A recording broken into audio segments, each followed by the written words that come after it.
Assalamualaikum warahmatullahi wabarakatuh. Selamat datang di channel Berbagi Kisah. Kali ini kita akan membuka lembaran yang tidak banyak disentuh, tidak sering dibicarakan, dan bagi sebagian orang bahkan dianggap tabu. Tapi sejarah tidak akan selamanya bisa disembunyikan. Ada naskah-naskah tua yang menyimpan rahasia gelap peradaban. Ada doktrin yang disusun rapi berabad-abad lamanya, bukan untuk menyebarkan kebenaran, melainkan untuk mengaburkan risalah yang dibawa oleh para nabi. Hari ini kita akan masuk ke dalam sebuah kitab yang oleh kalangan Yahudi dianggap suci, tetapi di balik teks-teksnya tersimpan jaringan doktrin yang berbahaya, yaitu Talmud. Simak video ini hingga akhir, maka Anda akan tahu kebenaran yang selama ini dimanipulasi. Bismillah, mari kita mulai ceritanya.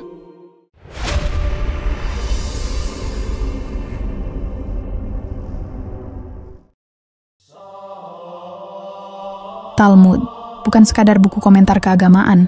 Ia adalah kumpulan tafsir rabbinik atas Taurat, disusun dan dikembangkan secara turun-temurun sejak masa Babilonia hingga berabad-abad sesudahnya. Di antara isinya ada hukum, tafsir, dan doktrin-doktrin eksklusif tentang siapa yang dianggap manusia dan siapa yang tidak. Dalam pandangan mereka, kaum Yahudi adalah bangsa pilihan, dan siapapun di luar itu disebut goyim, dipandang berbeda, bahkan tidak setara. Ini bukan sekadar tafsir keagamaan. Bagi sebagian kelompok rabbinik, Talmud adalah fondasi dari cara berpikir dan cara bertindak. Doktrin ini membentuk persepsi mereka terhadap dunia luar. Dan disinilah letak bahayanya. Sejarah mencatat, umat Islam bukanlah satu-satunya yang menjadi target dari ajaran ini. Tapi, setelah munculnya risalah kenabian terakhir yang dibawa oleh Nabi Muhammad SAW, posisi Islam menjadi sangat sensitif bagi kelompok yang sangat terikat dengan ajaran Talmud. Sebab, Islam tidak hanya mengakui keberadaan Nabi Musa dan Taurat, tapi juga meluruskan banyak distorsi yang telah mereka lakukan terhadap risalah awal. Disinilah konflik pemikiran, dan ideologi itu mulai terajut ketika pasukan Babilonia menaklukkan Yerusalem pada abad ke-6 sebelum Masehi. Banyak kaum Yahudi yang diasingkan ke Babilonia. Di sana mereka tidak hanya membawa Taurat, tetapi juga mengembangkan ajaran-ajaran lisan yang kelak menjadi cikal bakal Talmud Babilonia. Catatan-catatan ini disusun oleh para rabi, disimpan dalam kelompok eksklusif, dan tidak disebarkan keluar komunitas mereka. Berabad-abad kemudian, kitab itu menjadi salah satu sumber paling berpengaruh dalam membentuk doktrin Yahudi rabbinik. Dan di antara lembaran-lembarannya, tersembunyi pandangan ekstrim tentang dunia di luar Yahudi. Doktrin ini tidak diajarkan secara terbuka kepada publik, tapi dalam catatan-catatan sejarah Islam, jejaknya terekam jelas. Para ulama Islam pada masa-masa awal, khususnya para ahli sejarah dan tafsir dari kalangan Ahlus Sunnah wal Jamaah, banyak menyinggung pola pemikiran Yahudi ini. Ibnu Katsir dalam karya sejarahnya menyebutkan bagaimana kaum Yahudi pada masa Rasulullah SAW sudah terpecah menjadi beberapa kelompok. Sebagian masih berpegang pada Taurat, sebagian lagi lebih condong pada ajaran rabbinik, lisan yang kemudian dikenal sebagai Talmud. Talmud dianggap lebih fleksibel dibandingkan Taurat karena memberi ruang bagi para rabi untuk menafsirkan hukum sesuai kehendak mereka. Dari sinilah muncul banyak penyimpangan, termasuk penyimpangan terhadap hukum Allah yang sebenarnya. Salah satu hal paling mencengangkan yang terekam dalam Talmud adalah pandangan tentang non-Yahudi. Dalam beberapa bagian, goyim dianggap lebih rendah daripada Yahudi. Nyawa non-Yahudi tidak dipandang setara. Dalam catatan sejarah Islam, Rasulullah SAW memperingatkan umatnya tentang tipu daya Bani Israel, tentang bagaimana mereka memanipulasi wahyu yang diturunkan kepada Nabi Musa alaihissalam. Dalam Al-Quran surat Al-Baqarah ayat 75, Allah berfirman, "Apakah kamu masih mengharapkan mereka akan beriman kepadamu? Padahal segolongan dari mereka mendengar firman Allah, lalu mereka mengubahnya setelah mereka memahaminya, sedang mereka mengetahui." Ayat ini menggambarkan praktik manipulasi wahyu yang dilakukan oleh sebagian Bani Israel. Dan para ahli tafsir Ahlus Sunnah wal Jamaah menegaskan, perubahan itu bukan hanya sekadar penyimpangan tulisan, tetapi juga penyimpangan tafsir. Disinilah peran ajaran rabbinik menjadi sangat dominan. Talmud kemudian menjadi sarana untuk mengukuhkan narasi mereka. Dalam pandangan mereka, hukum-hukum Allah bisa disesuaikan dengan kepentingan komunitas Yahudi. Maka tidak heran jika dalam sejarah panjang peradaban, banyak peristiwa besar yang melibatkan tokoh-tokoh Yahudi dengan pola pergerakan yang senyap, tertutup, dan sangat terstruktur. Rasulullah SAW sendiri pernah menghadapi langsung kelompok Yahudi yang hidup di Madinah. Di antara mereka, ada suku Bani Qainuqa, Bani Nadir, dan Bani Quraidah. Ketiganya memiliki perjanjian dengan Rasulullah, namun pada akhirnya mengkhianatinya. Dalam catatan sejarah Islam, pengkhianatan itu bukan sekadar masalah politik. Di baliknya ada lapisan ideologis yang sangat dalam. Para rabi dari kalangan mereka tidak hanya mengajarkan kebencian terhadap umat Islam, tapi juga menganggap umat Islam sebagai ancaman terhadap eksistensi doktrin mereka. Sebab Islam datang bukan hanya sebagai agama baru, tapi sebagai koreksi atas segala penyimpangan wahyu sebelumnya. Satu fakta menarik adalah, banyak dari perjanjian mereka yang dilanggar dilakukan bukan oleh masyarakat biasa, melainkan oleh tokoh-tokoh yang sangat memahami kitab mereka sendiri. Artinya, ada dorongan ideologis yang kuat dari dalam komunitas itu. Para ulama klasik mencatat, salah satu metode penyesatan mereka adalah melalui distorsi makna. Apa yang mereka tidak sukai, mereka ubah. Apa yang tidak sesuai dengan kepentingan mereka, mereka hilangkan. Dan apa yang menguntungkan mereka, mereka perkuat dengan legitimasi agama. Inilah yang menjadikan Talmud berbahaya. Bukan sekadar teks keagamaan, tetapi alat untuk membentuk persepsi dan mempengaruhi tindakan. Bahkan dalam beberapa catatan Talmud, Nabi Isa alaihissalam disebut dengan hinaan, dan Maryam disebut dengan fitnah yang keji. Ini bukan sekadar perbedaan tafsir. Ini adalah bentuk penyesatan terencana untuk menolak kenabian Isa alaihissalam. Maka tidak heran jika ketika risalah Nabi Muhammad SAW datang, penolakan itu semakin keras. Karena bagi mereka, menerima risalah Islam berarti membongkar kebohongan mereka sendiri. Talmud juga memuat doktrin eksklusif tentang tanah yang mereka klaim sebagai janji Tuhan. Dari doktrin ini muncul narasi tentang tanah yang dijanjikan, yang dalam sejarah modern menjadi landasan ideologis berdirinya negara Israel. Tapi yang jarang disadari adalah, akar ideologi itu bukan sekadar politik, melainkan keagamaan yang berasal dari interpretasi Talmud, bukan Taurat yang asli. Dalam sejarah Islam, para khalifah dan ulama selalu mewaspadai gerakan penyusupan pemikiran Yahudi ke dalam tubuh umat Islam. Salah satu momen penting adalah pada masa kekhalifahan Abbasiyah, ketika muncul tokoh-tokoh munafik dan zindik yang menyusupkan ide-ide asing ke dalam ajaran Islam. Sebagian ide itu berakar dari pemikiran Yahudi rabbinik yang ditanamkan secara perlahan dan cermat. Di masa itu, para ulama seperti Imam Ahmad bin Hanbal, Imam Asy-Syafi'i, dan para ahli hadits memperingatkan umat tentang bahayanya menerima riwayat tanpa tabayyun. Sebab banyak dari riwayat-riwayat Israiliyat, cerita-cerita yang berasal dari tradisi Yahudi yang disusupkan untuk melemahkan kemurnian akidah Islam. Para perawi hadits yang tsiqah dan para muhaddits berhati-hati dalam menerima kisah-kisah dari kaum Yahudi. Tidak semua Israiliyat ditolak, tapi yang bertentangan dengan Al-Quran dan Sunnah Syahihah akan disaring dengan ketat. Disinilah peran ilmu jarh wa ta'dil menjadi sangat penting. Talmud dalam catatan sejarah Islam bukan sekadar kitab kuno. Ia adalah sumber pemikiran yang memengaruhi cara sebagian besar tokoh Yahudi memandang dunia luar. Dalam teks-teksnya, ada legitimasi untuk menghalalkan apa yang dilarang terhadap orang non-Yahudi. Ada pembenaran untuk memperdaya. Bahkan dalam beberapa bagian, mencelakai non-Yahudi tidak dianggap sebagai pelanggaran. Bayangkan, sebuah doktrin semacam ini berjalan secara turun-temurun selama berabad-abad. Ia tidak disebarkan secara terbuka, tapi diajarkan di lingkungan internal mereka. Maka tidak heran jika sejak masa Rasulullah SAW hingga era modern, umat Islam selalu dihadapkan pada bentuk-bentuk perlawanan ideologis yang sangat terstruktur. Dalam riwayat Syahih, Rasulullah SAW bersabda, "Kalian akan mengikuti jalan orang-orang sebelum kalian sejengkal demi sejengkal, sehasta demi sehasta.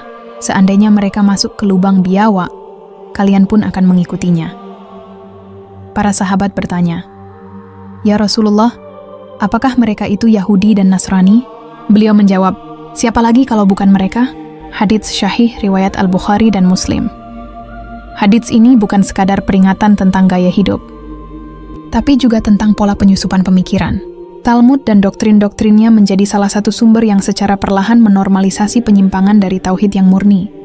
Jejak ajaran Talmud ini juga dapat dilihat dalam sejarah pengkhianatan Bani Quraidah terhadap Rasulullah SAW pada Perang Khandaq. Mereka melanggar perjanjian di saat kritis, bersekutu dengan pasukan Quraisy, dan mencoba menghancurkan kota Madinah dari dalam. Rasulullah SAW dengan kebijaksanaan dan ketegasan memutuskan hukum kepada mereka berdasarkan hukum Taurat sendiri, dan mereka tidak bisa membantah. Ini menunjukkan bahwa apa yang mereka lakukan bukan sekadar kesalahan politik, tapi berakar dari keyakinan ideologis yang menyimpang. Bertahun-tahun setelah itu, di masa kekhalifahan, ajaran-ajaran Talmud mulai tersingkap melalui interaksi kaum Muslim dengan komunitas Yahudi di Syam, Irak, dan Mesir. Para ulama menemukan banyak kejanggalan dalam kitab itu, terutama dalam cara mereka mengubah hukum Allah.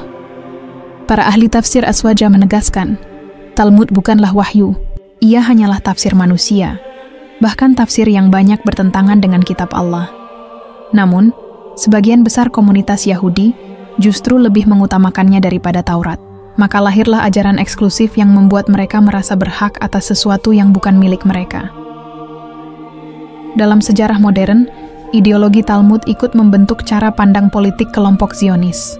Konsep tanah yang dijanjikan, penaklukan terhadap Goyim, dan pembenaran atas penindasan, semuanya berakar pada doktrin rabbinik ini.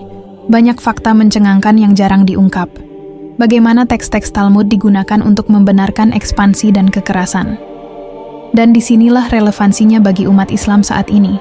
Kita sedang menyaksikan bagaimana ajaran lama yang lahir berabad-abad, lalu kini digunakan untuk melegitimasi tindakan-tindakan keji terhadap umat Islam di berbagai tempat. Apa yang kita buka ini bukanlah teori konspirasi. Ini adalah fakta sejarah yang tercatat dalam kitab-kitab Islam klasik, tafsir para ulama terpercaya, dan catatan peradaban. Talmud telah menjadi sumber penyimpangan sejak awal. Rasulullah Shallallahu Alaihi Wasallam memperingatkan umat tentang tipu daya Bani Israel.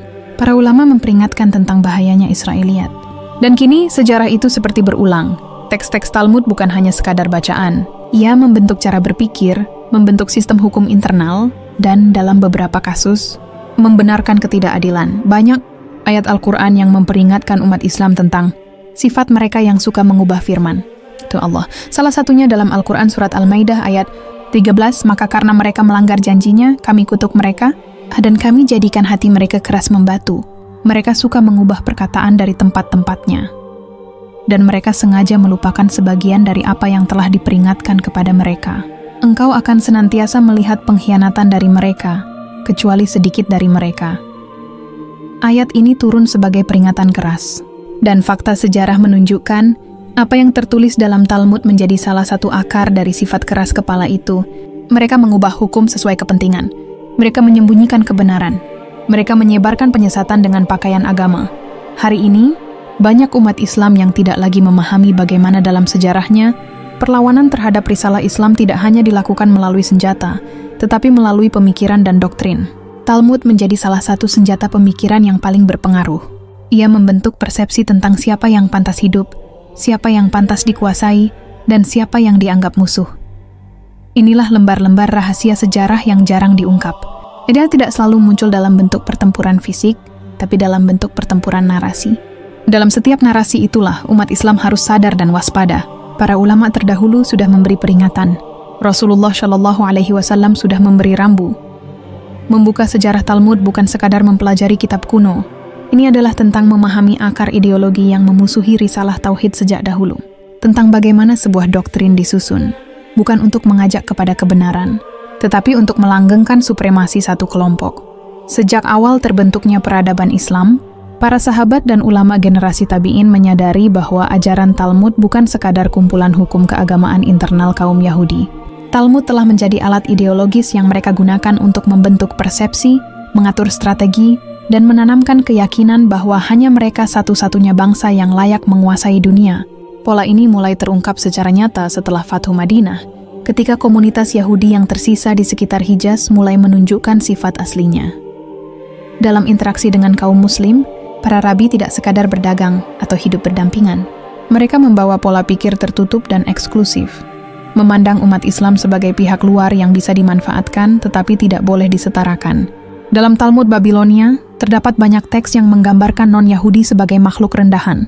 Para ulama Islam klasik mencatat bahwa pemahaman inilah yang menjadi akar sikap keras kepala dan pengkhianatan mereka terhadap Rasulullah Shallallahu Alaihi Wasallam.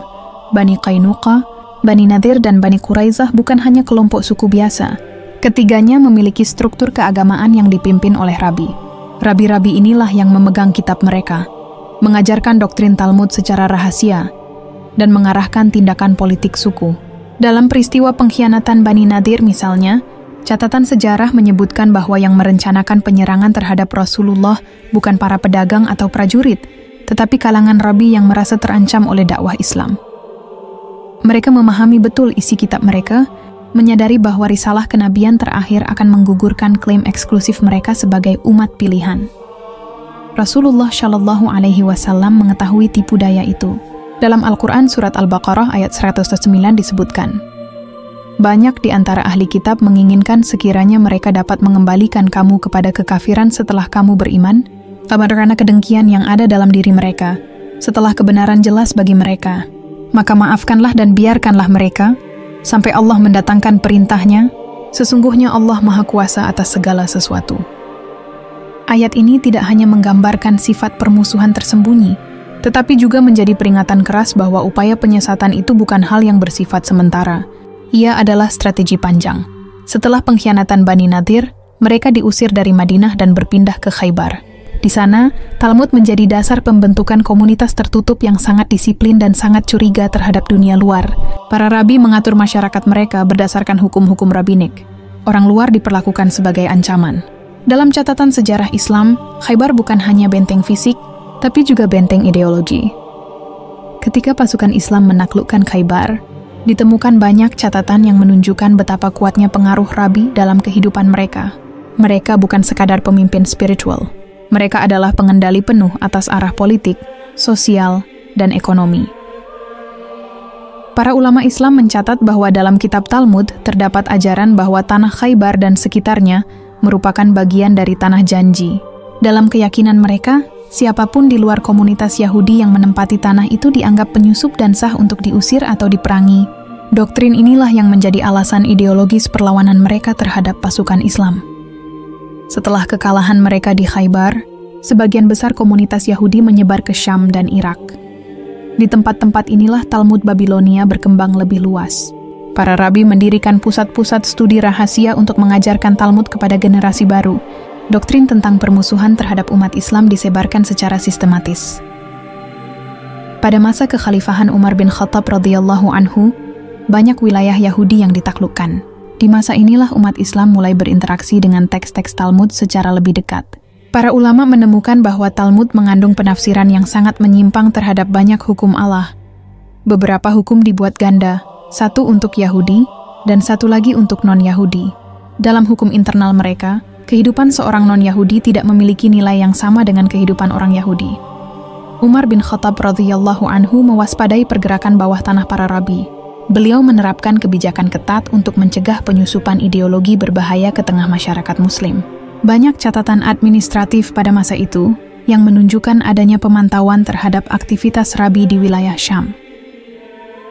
Ketika kekhalifahan Bani Umayyah berdiri, interaksi antara kaum Muslim dan Yahudi semakin meluas. Banyak orang Yahudi yang hidup di Damaskus, Baghdad, dan kota-kota besar lainnya. Mereka tetap menjaga eksklusivitas komunitas mereka.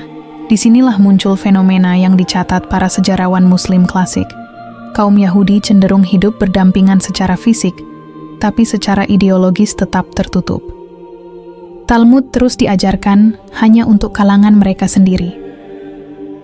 Para ulama besar seperti Imam Malik bin Anas dan Imam Asy-Syafi'i menekankan pentingnya kehati-hatian terhadap riwayat Israiliyat. Sebagian dari riwayat ini disebarkan oleh orang-orang Yahudi yang berpura-pura masuk Islam, dengan tujuan menyusupkan doktrin mereka secara halus. Dalam catatan ilmu hadits, banyak riwayat yang ditolak karena bersumber dari tokoh-tokoh yang dikenal terpengaruh ajaran Yahudi. Ketika Bani Abbasiyah naik berkuasa, peran Yahudi di bidang administrasi dan ekonomi meningkat. Di balik peningkatan ini, muncul pula peningkatan pengaruh rabi dan Talmud dalam jaringan sosial mereka. Para rabi tidak hanya menjadi pemuka agama, tetapi juga penasihat politik dan ekonom bagi sebagian pejabat kekhalifahan. Dalam kondisi inilah penyusupan ideologis menjadi lebih canggih. Para ulama ahli hadits seperti Imam Ahmad bin Hambal dan Al-Bukhari terus memperingatkan agar umat Islam tidak menerima riwayat kecuali dari sumber yang jelas dan terpercaya. Mereka mengetahui bahwa banyak cerita Israiliyat dimasukkan secara perlahan untuk membelokkan pemahaman umat. Sebagian besar cerita itu bersumber dari Talmud.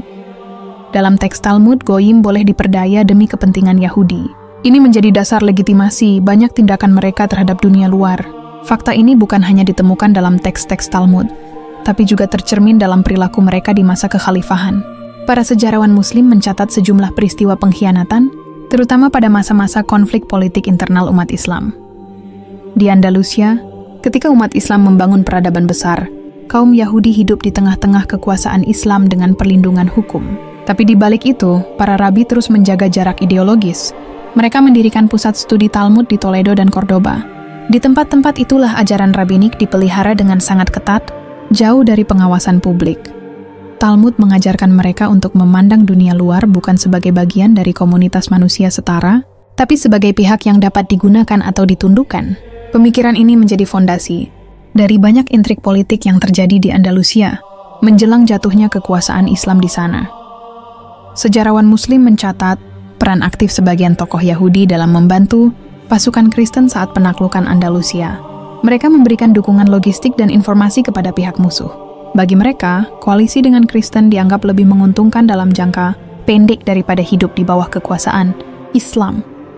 Semua ini berakar dari doktrin eksklusif yang tertanam dalam Talmud. Ketika peradaban Islam melemah, pengaruh ideologi Yahudi rabbinik meningkat. Para rabi memperluas jaringan mereka ke Eropa. Di sana, Talmud mengalami kodifikasi lebih sistematis. Mereka menyesuaikan tafsirnya dengan kondisi politik lokal, tapi inti doktrinnya tidak berubah. Hanya Yahudi yang dianggap umat pilihan. Non-Yahudi adalah goyim. Para ulama Islam di masa itu mencatat bahwa semakin kuat pengaruh Talmud, semakin tertutup mereka terhadap dakwah Islam. Bahkan pada masa keemasan Islam, sangat jarang ada rabi yang sungguh-sungguh mau berdialog terbuka mengenai isi kitab mereka. Mereka hanya akan berdialog pada tataran Taurat, bukan Talmud, karena Talmud adalah senjata ideologis mereka yang paling rahasia. Jejak doktrin Talmud juga muncul dalam konflik politik modern. Gerakan Zionis yang lahir pada akhir abad ke-19 mengadopsi banyak prinsip rabbinik klasik. Konsep tanah yang dijanjikan, penaklukan goyim, dan legitimasi penguasaan Palestina semuanya berakar dari ajaran Talmud Babilonia. Para tokoh Zionis secara terbuka menyatakan bahwa tanah Palestina bukan sekadar proyek politik, tetapi bagian dari keyakinan agama mereka. Teks Talmud menjadi dasar klaim mereka bahwa tanah itu milik mereka secara ilahi. Klaim ini bertentangan dengan sejarah nyata, bertentangan dengan fakta Al-Quran, dan bertentangan dengan perjanjian yang pernah mereka buat pada masa Rasulullah Shallallahu Alaihi Wasallam. Para ulama Ahlus Sunnah wal Jamaah mengingatkan bahwa konflik dengan Yahudi bukan sekadar konflik wilayah, tapi konflik ideologi. Dalam Al-Quran Surat Al-Baqarah ayat 120 Allah berfirman, "Orang-orang Yahudi dan Nasrani tidak akan senang kepadamu hingga kamu mengikuti agama mereka. Katakanlah, sesungguhnya petunjuk Allah itulah petunjuk yang benar. Dan sesungguhnya jika kamu mengikuti keinginan mereka setelah pengetahuan datang kepadamu, maka Allah tidak lagi menjadi pelindung dan penolong bagimu." Ayat ini menjelaskan bahwa tekanan ideologis akan terus berlangsung selama umat Islam tidak mengikuti jalan mereka. Talmud menjadi alat untuk mempertahankan tekanan itu secara turun-temurun. Dalam peradaban modern, ideologi Talmud bertransformasi menjadi sistem politik yang lebih luas. Melalui lembaga-lembaga pendidikan rabbinik, ajaran itu diwariskan secara rahasia kepada generasi muda. Para rabi tetap menjaga eksklusivitas pengajaran. Teks Talmud tidak mudah diakses oleh masyarakat umum, bahkan oleh sebagian besar orang Yahudi sendiri yang bukan bagian dari kalangan rabi. Para ulama Islam melihat pola yang sama seperti masa Rasulullah Shallallahu Alaihi Wasallam. Pengkhianatan dilakukan secara halus, penyusupan ideologi dilakukan perlahan, dan yang menjadi senjata utamanya bukan pedang, melainkan doktrin. Talmud memberi mereka legitimasi untuk bergerak, menyusun strategi, dan membangun persepsi bahwa mereka adalah bangsa pilihan. Fakta-fakta ini bukan hasil tafsir liar, ini terekam dalam banyak karya sejarawan Muslim klasik, dalam kitab tafsir dan hadits yang syahih. Talmud bukan sekadar kitab keagamaan, melainkan sebuah sistem ideologi yang sudah berakar dalam ribuan tahun lamanya. Penyebaran ajaran Talmud ke berbagai wilayah Islam bukanlah kebetulan. Sejak masa kekhalifahan Abbasiyah, banyak komunitas Yahudi yang menetap di pusat-pusat perdagangan, seperti Baghdad, Basrah, Damaskus, dan Kairo. Mereka hidup di bawah perlindungan hukum Islam sebagai ahlu dhimmah, tetapi kehidupan internal mereka dikendalikan sepenuhnya oleh para rabi. Disinilah peran Talmud menguat. Teks ini menjadi pedoman utama dalam mengatur setiap aspek kehidupan komunitas mereka, mulai dari pernikahan, perdagangan, hingga strategi menghadapi dunia luar. Rabi-rabi Yahudi pada masa itu memiliki otoritas mutlak. Tidak ada keputusan penting yang diambil tanpa merujuk pada Talmud. Ketika umat Islam mengalami masa keemasan ilmu pengetahuan, mereka justru memperkuat tembok ideologisnya. Para ulama Islam yang meneliti isi Talmud menemukan banyak ajaran yang secara langsung bertentangan dengan nilai-nilai universal dalam Islam. Dalam beberapa teksnya, Goyim digambarkan tidak memiliki kedudukan hukum yang sama dengan orang Yahudi. Barang milik non-Yahudi boleh diambil dalam keadaan tertentu. Penipuan terhadap non-Yahudi dianggap bukan dosa besar jika demi kepentingan komunitas mereka. Fakta-fakta semacam ini menjadi perhatian serius para ahli fikih dan ahli sejarah Islam klasik. Mereka memahami bahwa di balik keramah tamahan luar yang sering ditunjukkan oleh komunitas Yahudi, ada doktrin yang menuntun mereka untuk tetap waspada dan memandang dunia luar sebagai lawan potensial. Inilah sebabnya para khalifah dari generasi ke generasi selalu memberlakukan pengawasan terhadap pergerakan rabi. Ketika kekuasaan Islam mulai melemah akibat konflik internal dan serangan luar, para rabi melihat peluang untuk memperluas pengaruhnya. Mereka menjalin kerjasama dengan kekuatan politik asing, terutama dengan penguasa Kristen Eropa. Dalam peristiwa Perang Salib, catatan sejarah Islam menyebut adanya dukungan logistik dari sebagian komunitas Yahudi kepada pasukan salib. Mereka bukan sekadar penonton, tetapi ikut berperan dalam menyuplai informasi dan keuangan. Para rabi mengajarkan kepada murid-muridnya tentang janji tanah suci, yang mereka yakini sebagai hak eksklusif mereka. Doktrin ini bukan berasal dari Taurat yang murni, tetapi hasil interpretasi rabbinik dalam Talmud Babilonia. Para ulama Islam memahami bahwa selama doktrin ini tetap hidup, konflik di wilayah Syam tidak akan pernah benar-benar padam. Salah satu tokoh besar Islam, Ibnu Taimiyah rahimahullah, dalam sejumlah penjelasannya tentang Ahlul Kitab, mengungkapkan bahwa kaum Yahudi bukan hanya sekadar penyimpang wahyu, tetapi juga pemutar balik kebenaran yang paling gigih. Ia menunjukkan bagaimana Talmud digunakan untuk menjustifikasi perlawanan terhadap risalah Islam. Ibnu Katsir juga menjelaskan dalam tafsirnya bahwa para rabi telah mengubah hukum Allah dengan tangan mereka sendiri, kemudian berkata, "Ini dari Allah," padahal itu hanyalah buatan mereka. Dalam Al-Quran, surat Al-Baqarah ayat 79, Allah berfirman, "Maka celakalah orang-orang yang menulis Alkitab dengan tangan mereka sendiri, lalu mengatakan, 'Ini dari Allah,' untuk memperoleh keuntungan yang sedikit dengan itu. Maka celakalah mereka karena apa yang ditulis oleh tangan mereka, dan celakalah mereka karena apa yang mereka perbuat." Nih, ayat ini menjadi dasar kuat bagi para ulama untuk memahami bagaimana penyelewengan Talmud dilakukan. Talmud adalah bentuk konkret dari peringatan Allah dalam ayat tersebut. Ia bukan wahyu, tetapi buatan manusia yang diberi legitimasi seolah-olah wahyu. Seiring waktu, Talmud bukan hanya menjadi kitab internal, tetapi alat pengikat komunitas Yahudi di seluruh dunia. Mereka menjadikannya semacam pedoman global yang menyatukan mereka dimanapun mereka berada. Sementara itu, umat Islam yang mulai jauh dari ilmu agama tidak lagi sepenuhnya memahami ancaman ideologis ini. Ketika peradaban Islam runtuh di Andalusia, peran Yahudi rabbinik semakin menguat di Eropa. Mereka mendirikan pusat-pusat studi Talmud yang lebih modern, yang kelak melahirkan generasi baru tokoh politik dan ekonomi Eropa yang sangat terpengaruh oleh ideologi rabbinik. Gerakan ini berkembang pesat pada abad ke-18 dan ke-19, terutama di Eropa Timur. Dari sinilah muncul benih gerakan Zionisme modern. Para pendirinya adalah tokoh-tokoh yang memiliki latar belakang rabbinik kuat, meskipun sebagian dari mereka menampilkan diri sebagai sekuler. Dalam catatan sejarah Islam, klaim tanah Palestina yang mereka gaungkan adalah pengulangan dari doktrin Talmud Babilonia yang menyatakan bahwa tanah tersebut adalah milik mereka secara ilahi dan tidak boleh dibiarkan dikuasai bangsa lain. Ketika Kekaisaran Ottoman mulai goyah, gerakan Zionis melihat peluang besar. Mereka melobi kekuatan Barat untuk membuka jalan menuju pendirian negara Yahudi di Palestina. Doktrin Talmud menjadi dasar keyakinan mereka. Para ulama Islam pada masa itu, termasuk tokoh-tokoh besar Al-Azhar, mengingatkan bahwa Zionisme bukan sekadar gerakan politik, tapi gerakan ideologis yang berakar pada ajaran rabbinik yang telah ada sejak masa Babilonia. Salah satu hal paling berbahaya dari Talmud adalah sifatnya yang fleksibel untuk kepentingan internal. Para rabi dapat menafsirkan ulang hukum sesuai kondisi zaman tanpa mengubah struktur dasar keyakinannya. Inilah mengapa ajaran ini tetap relevan dalam pandangan mereka selama ribuan tahun, dari masa pembuangan di Babilonia, masa keemasan Islam, hingga era kolonialisme modern. Para ulama Ahlus Sunnah wal Jamaah selalu mengingatkan bahwa permusuhan terhadap umat Islam tidak akan berhenti sampai umat Islam meninggalkan agamanya atau tunduk kepada sistem mereka. Dalam Al-Quran Surat Al-Baqarah ayat 120, Allah telah memperingatkan hal ini secara tegas. Doktrin Talmud menjadi salah satu pondasi dari permusuhan panjang ini. Penyebaran ideologi rabbinik juga menyusup dalam bentuk yang lebih halus, seperti infiltrasi ke dunia intelektual. Pada masa kolonial, banyak lembaga pendidikan sekuler di Eropa yang secara diam-diam memasukkan nilai-nilai eksklusif Yahudi dalam kurikulumnya. Nilai ini bukan dalam bentuk ajaran agama terbuka, tetapi dalam bentuk pandangan dunia yang menempatkan kelompok mereka sebagai pusat peradaban.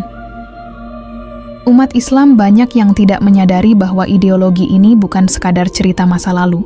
Ia aktif bergerak dalam bentuk jaringan yang kuat, lembaga pendidikan, lembaga keuangan, dan gerakan politik global. Talmud menjadi fondasi moral dan ideologis yang mengikat semua itu. Dalam sejarah Islam klasik, infiltrasi pemikiran Yahudi ini sudah diantisipasi sejak masa awal. Para ulama sangat ketat menyaring riwayat Israiliyat. Mereka memahami bahwa jika ajaran Talmud masuk tanpa disaring, maka ia akan melemahkan akidah umat.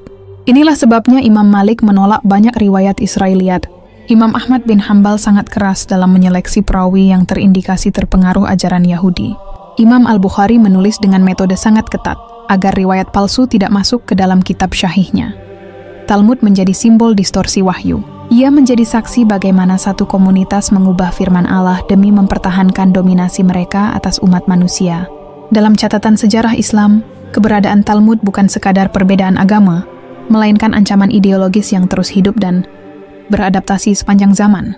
Gerakan modern yang berakar pada ajaran Talmud semakin menunjukkan bentuknya ketika negara Israel berdiri pada tahun 618. Para tokoh Zionis mengutip doktrin Talmud sebagai dasar pembenaran atas pendudukan tanah Palestina. Bagi mereka, ini bukan sekadar perebutan wilayah, tapi kembalinya tanah suci seperti yang tertulis dalam ajaran rabbinik mereka. Para pemimpin Islam saat itu memahami bahwa ini adalah kelanjutan dari konflik panjang yang sudah dimulai sejak masa Rasulullah Shallallahu Alaihi Wasallam. Dalam catatan sejarah, upaya Yahudi untuk menguasai Palestina sudah berlangsung jauh sebelum Perang Dunia Kedua. Mereka membeli tanah secara perlahan dari orang Arab, mengirim imigran dalam jumlah besar, dan membangun struktur militer. Semua ini berjalan dengan rencana panjang, yang bersumber dari keyakinan religius yang termaktub dalam Talmud.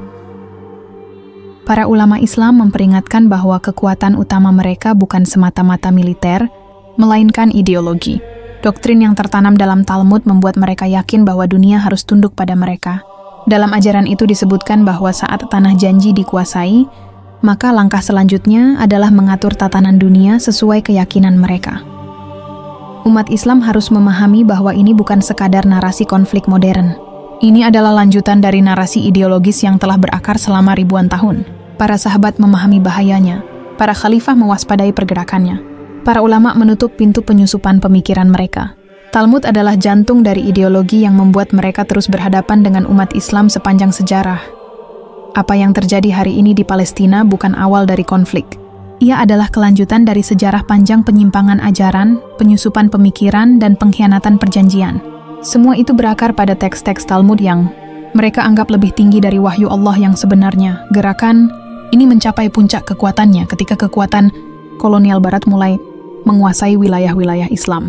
Inggris, yang kala itu menjadi salah satu kekuatan imperialis terbesar di dunia, melihat potensi politik dari gerakan Zionis. Mereka menyadari bahwa mengakomodasi aspirasi Zionisme akan memberikan mereka sekutu strategis di jantung dunia Islam. Dari sinilah muncul deklarasi Balfour tahun 1917, sebuah pernyataan resmi pemerintah Inggris yang mendukung pendirian tanah air nasional bagi orang Yahudi di Palestina. Bagi banyak sejarawan Islam, deklarasi ini bukan sekadar dokumen politik. Ia adalah bukti bahwa ajaran Talmud telah berhasil menembus jantung kekuasaan Eropa. Para tokoh Zionis yang mengajukan lobi bukanlah sembarang orang. Mereka adalah keturunan rabi, lulusan lembaga-lembaga studi Talmud yang telah lama menanamkan keyakinan tentang kembali ke tanah janji. Mereka datang bukan sebagai peminta, tapi sebagai pihak yang membawa misi ideologis yang terencana rapi. Periode antara 1917 hingga 1948 menjadi masa krusial. Dalam waktu 3 dekade, mereka memanfaatkan dukungan politik Barat, arus imigrasi besar-besaran dari Eropa Timur, serta kelemahan politik internal dunia Islam. Banyak wilayah Islam saat itu berada dalam kondisi terpecah setelah keruntuhan kekhilafahan Utsmaniyah. Palestina, yang selama ratusan tahun berada dalam perlindungan Islam, tiba-tiba menjadi ajang pertempuran ideologi global. Para ulama Islam memperingatkan bahwa ini bukan sekadar persoalan pengungsian atau pembagian wilayah. Ini adalah pelaksanaan nyata dari doktrin rabbinik Talmud tentang Eretz Yisrael, tanah Israel Raya, yang mereka yakini meliputi wilayah luas, termasuk Yerusalem, Syam, dan sekitarnya. Doktrin ini tidak muncul dari Taurat murni, melainkan dari interpretasi panjang para rabi yang menganggap tanah itu sebagai hak eksklusif mereka. Gerakan Zionisme modern tidak lepas dari peran lembaga-lembaga studi Talmud yang terus melahirkan generasi baru tokoh politik dan ekonomi. Mereka membentuk jaringan internasional yang kuat, mulai dari Amerika Serikat, Inggris, Prancis, hingga Rusia. Jaringan ini tidak hanya beroperasi di bidang agama, tetapi juga menyusup ke dunia keuangan, media massa, dan politik internasional.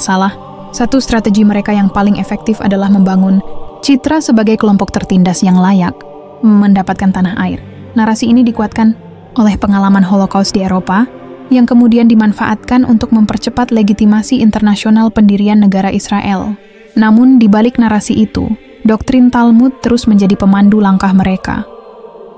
Banyak catatan dari para ulama dan intelektual Muslim abad ke-20 yang mencatat bahwa Zionisme bukanlah gerakan netral.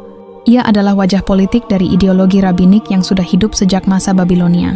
Mereka tidak hanya ingin mendirikan negara, tapi ingin membangun pusat dunia yang dikendalikan berdasarkan hukum dan pandangan rabbinik.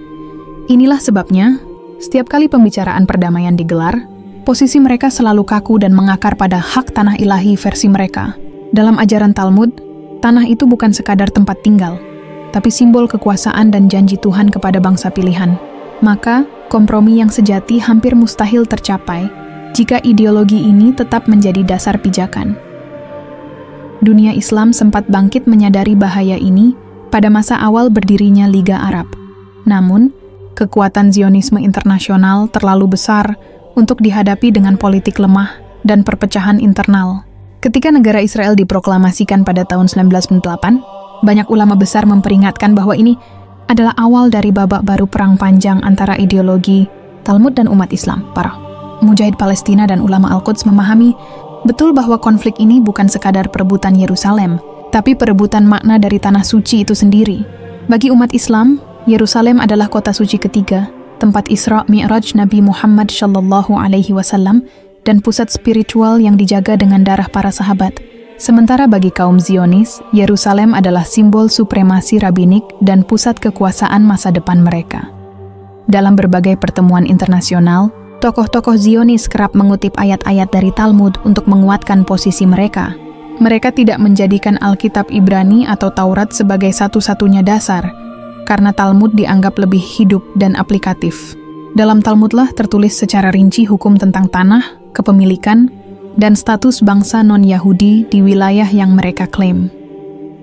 Para ulama Islam pun menyadari bahwa Talmud memiliki satu ciri khas. Ia tidak hanya berbicara tentang ibadah, tapi mengatur strategi sosial politik untuk membangun dominasi jangka panjang.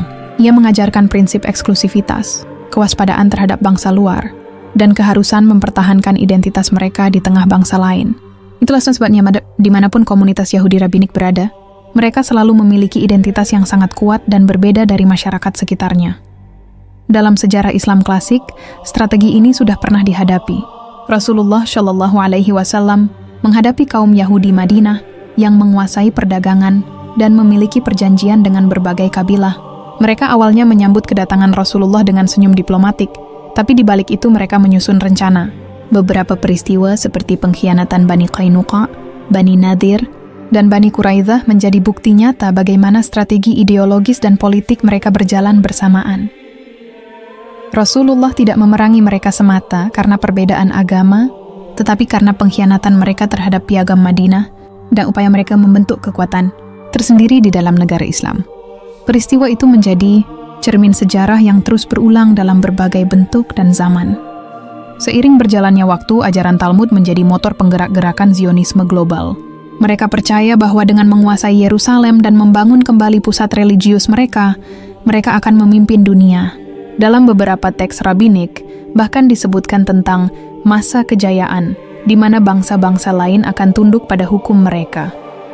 Bagi umat Islam, memahami doktrin ini bukan untuk menyebar kebencian buta, tetapi agar tidak tertipu oleh diplomasi manis yang kerap menyertai gerakan politik mereka. Inilah yang selalu ditekankan para ulama. Memahami sejarah adalah bagian dari jihad intelektual. Tanpa pemahaman sejarah, umat akan mudah dipengaruhi oleh narasi yang direkayasa. Konflik Palestina, yang hingga hari ini terus membara, adalah manifestasi dari doktrin rabbinik yang sangat tua. Ia bukan konflik musiman, bukan sekadar perebutan tanah, tetapi benturan ideologi yang telah berlangsung selama lebih dari 2000 tahun. Selama Talmud tetap menjadi fondasi ideologis mereka, maka cita-cita menguasai Yerusalem tidak akan pernah mereka lepaskan. Disinilah pentingnya kesadaran umat Islam. Bukan hanya dalam bentuk perlawanan fisik, tapi juga pemahaman mendalam terhadap akar ideologis konflik ini. Para ulama terdahulu telah memperingatkan bahwa siapapun yang tidak memahami akar sejarah Yahudi dan ajaran rabbiniknya akan mudah tertipu oleh narasi perdamaian yang mereka bentuk dengan sangat lihai. Perdamaian dalam perspektif Zionis bukan berarti berbagi kekuasaan, melainkan penyerahan. Dan semua itu berakar pada satu kitab, Talmud, yang sejak ribuan tahun lalu telah menanamkan keyakinan eksklusivitas mereka atas tanah suci. Yerusalem menjadi pusat dari semua ini. Dalam catatan Talmud, kota ini disebut sebagai pusat spiritual dan simbol supremasi bangsa pilihan. Para rabi menuliskan secara rinci tentang Yerusalem sebagai tempat yang tidak boleh dibiarkan berada di tangan bangsa lain. Dalam Talmud Babilonia terdapat narasi panjang bahwa tanah suci hanya akan sempurna jika bangsa pilihan kembali menguasainya secara penuh. Kalimat itu menjadi fondasi ideologis yang menggerakkan setiap langkah politik mereka selama berabad-abad. Sejak pendirian negara Israel tahun 1948, langkah-langkah mereka sangat sistematis. Bukan hanya menguasai tanah secara militer, tapi membangun tatanan hukum dan sosial yang diambil langsung dari prinsip-prinsip rabbinik. Banyak undang-undang di negara Israel modern tidak murni sekuler, melainkan hasil interpretasi Talmud oleh lembaga-lembaga rabbinik resmi. Pengadilan rabbinik memiliki kekuasaan besar, terutama dalam urusan keluarga, pernikahan, konversi agama, dan status kewarganegaraan. Dari sinilah muncul ketegangan permanen antara Yerusalem dan dunia Islam. Setiap langkah mereka di kota itu bukan kebetulan politik, melainkan implementasi dari keyakinan ideologis ribuan tahun. Misalnya, usaha sistematis mengubah demografi Yerusalem Timur dengan pemukiman Yahudi bukanlah proyek semata-mata urbanisasi, melainkan rencana untuk memurnikan Yerusalem, sebagaimana tertulis dalam komentar para rabi. Ulama Islam sejak awal menyadari bahwa Yerusalem bukan hanya simbol keagamaan. Ia adalah garis depan dari pertarungan ideologis. Rasulullah Shallallahu Alaihi Wasallam dalam perjalanan Isra Mi'raj dimuliakan dengan sholat di Masjid Al-Aqsa, menunjukkan kedudukan tinggi kota itu dalam Islam. Dalam banyak hadis sahih, disebutkan bahwa Masjid Al-Aqsa adalah satu dari 3 masjid suci yang sangat dianjurkan untuk diziarahi. Karena itulah, kaum muslimin di seluruh dunia memandang Yerusalem sebagai bagian dari jantung peradaban Islam. Sementara itu, dalam teks rabbinik, Yerusalem digambarkan sebagai kota tempat bangsa-bangsa lain akan tunduk. Dalam beberapa penafsiran Talmud, disebutkan bahwa di masa akhir, Yerusalem akan menjadi pusat hukum bagi seluruh dunia, dan bangsa-bangsa lain hanya akan menjadi pelayan. Pandangan inilah yang kemudian melahirkan ide tentang pembangunan kembali Bait Suci ketiga, di area yang saat ini berdiri Masjid Al-Aqsa dan Kubah Syakhrah. Gerakan ini bukan sekadar khayalan keagamaan. Di Israel, banyak kelompok ultra-ortodoks dan sayap kanan religius yang secara terbuka mendukung rencana pembangunan Bait Suci ketiga. Mereka memiliki yayasan, lembaga pendidikan, dan dana internasional yang sangat besar. Para rabi dari kelompok ini secara rutin menggelar ritual di sekitar kompleks Al-Aqsa sebagai simbol persiapan. Mereka dan banyak pengamat dunia Islam mencatat bahwa langkah-langkah ini sejalan dengan teks Talmud yang meyakini hanya dengan berdirinya Bait Suci ketiga, maka kedatangan Mesias versi mereka akan sempurna. Bagi mereka, Mesias bukanlah figur universal, tapi pemimpin bangsa Yahudi yang akan membawa supremasi penuh atas dunia. Maka proyek ini bersifat eksklusif dan konfrontatif. Ulama besar seperti Syekh Muhammad Al-Ghazali dan Syekh Abdul Hasan An-Nadwi pernah mengingatkan dalam tulisan-tulisannya bahwa selama proyek rabbinik ini terus berjalan, tidak akan ada perdamaian sejati di Yerusalem. Karena musuh yang dihadapi umat Islam bukan sekadar pasukan militer atau pemerintahan Zionis, melainkan keyakinan ideologis yang mengakar pada teks kitab Talmud. Strategi mereka menyusup bukan hanya dalam ranah militer atau diplomasi, tetapi juga pada narasi sejarah. Banyak narasi internasional yang sengaja dikonstruksi untuk mengaburkan peran Islam dalam membangun Yerusalem. Padahal, sejak masa Khalifah Umar bin Khattab, Yerusalem dijaga dan dilindungi dengan penuh kehormatan bagi semua pemeluk agama. Kaum Nasrani, Yahudi, dan Muslim hidup berdampingan di bawah perlindungan hukum Islam. Fakta ini jarang disebut dalam literatur Barat modern karena bertentangan dengan narasi eksklusif Zionisme. Dalam Talmud, ada gagasan bahwa jika bangsa Yahudi berada di bawah pemerintahan bangsa lain, maka mereka harus bertahan hidup sambil menyimpan identitas mereka.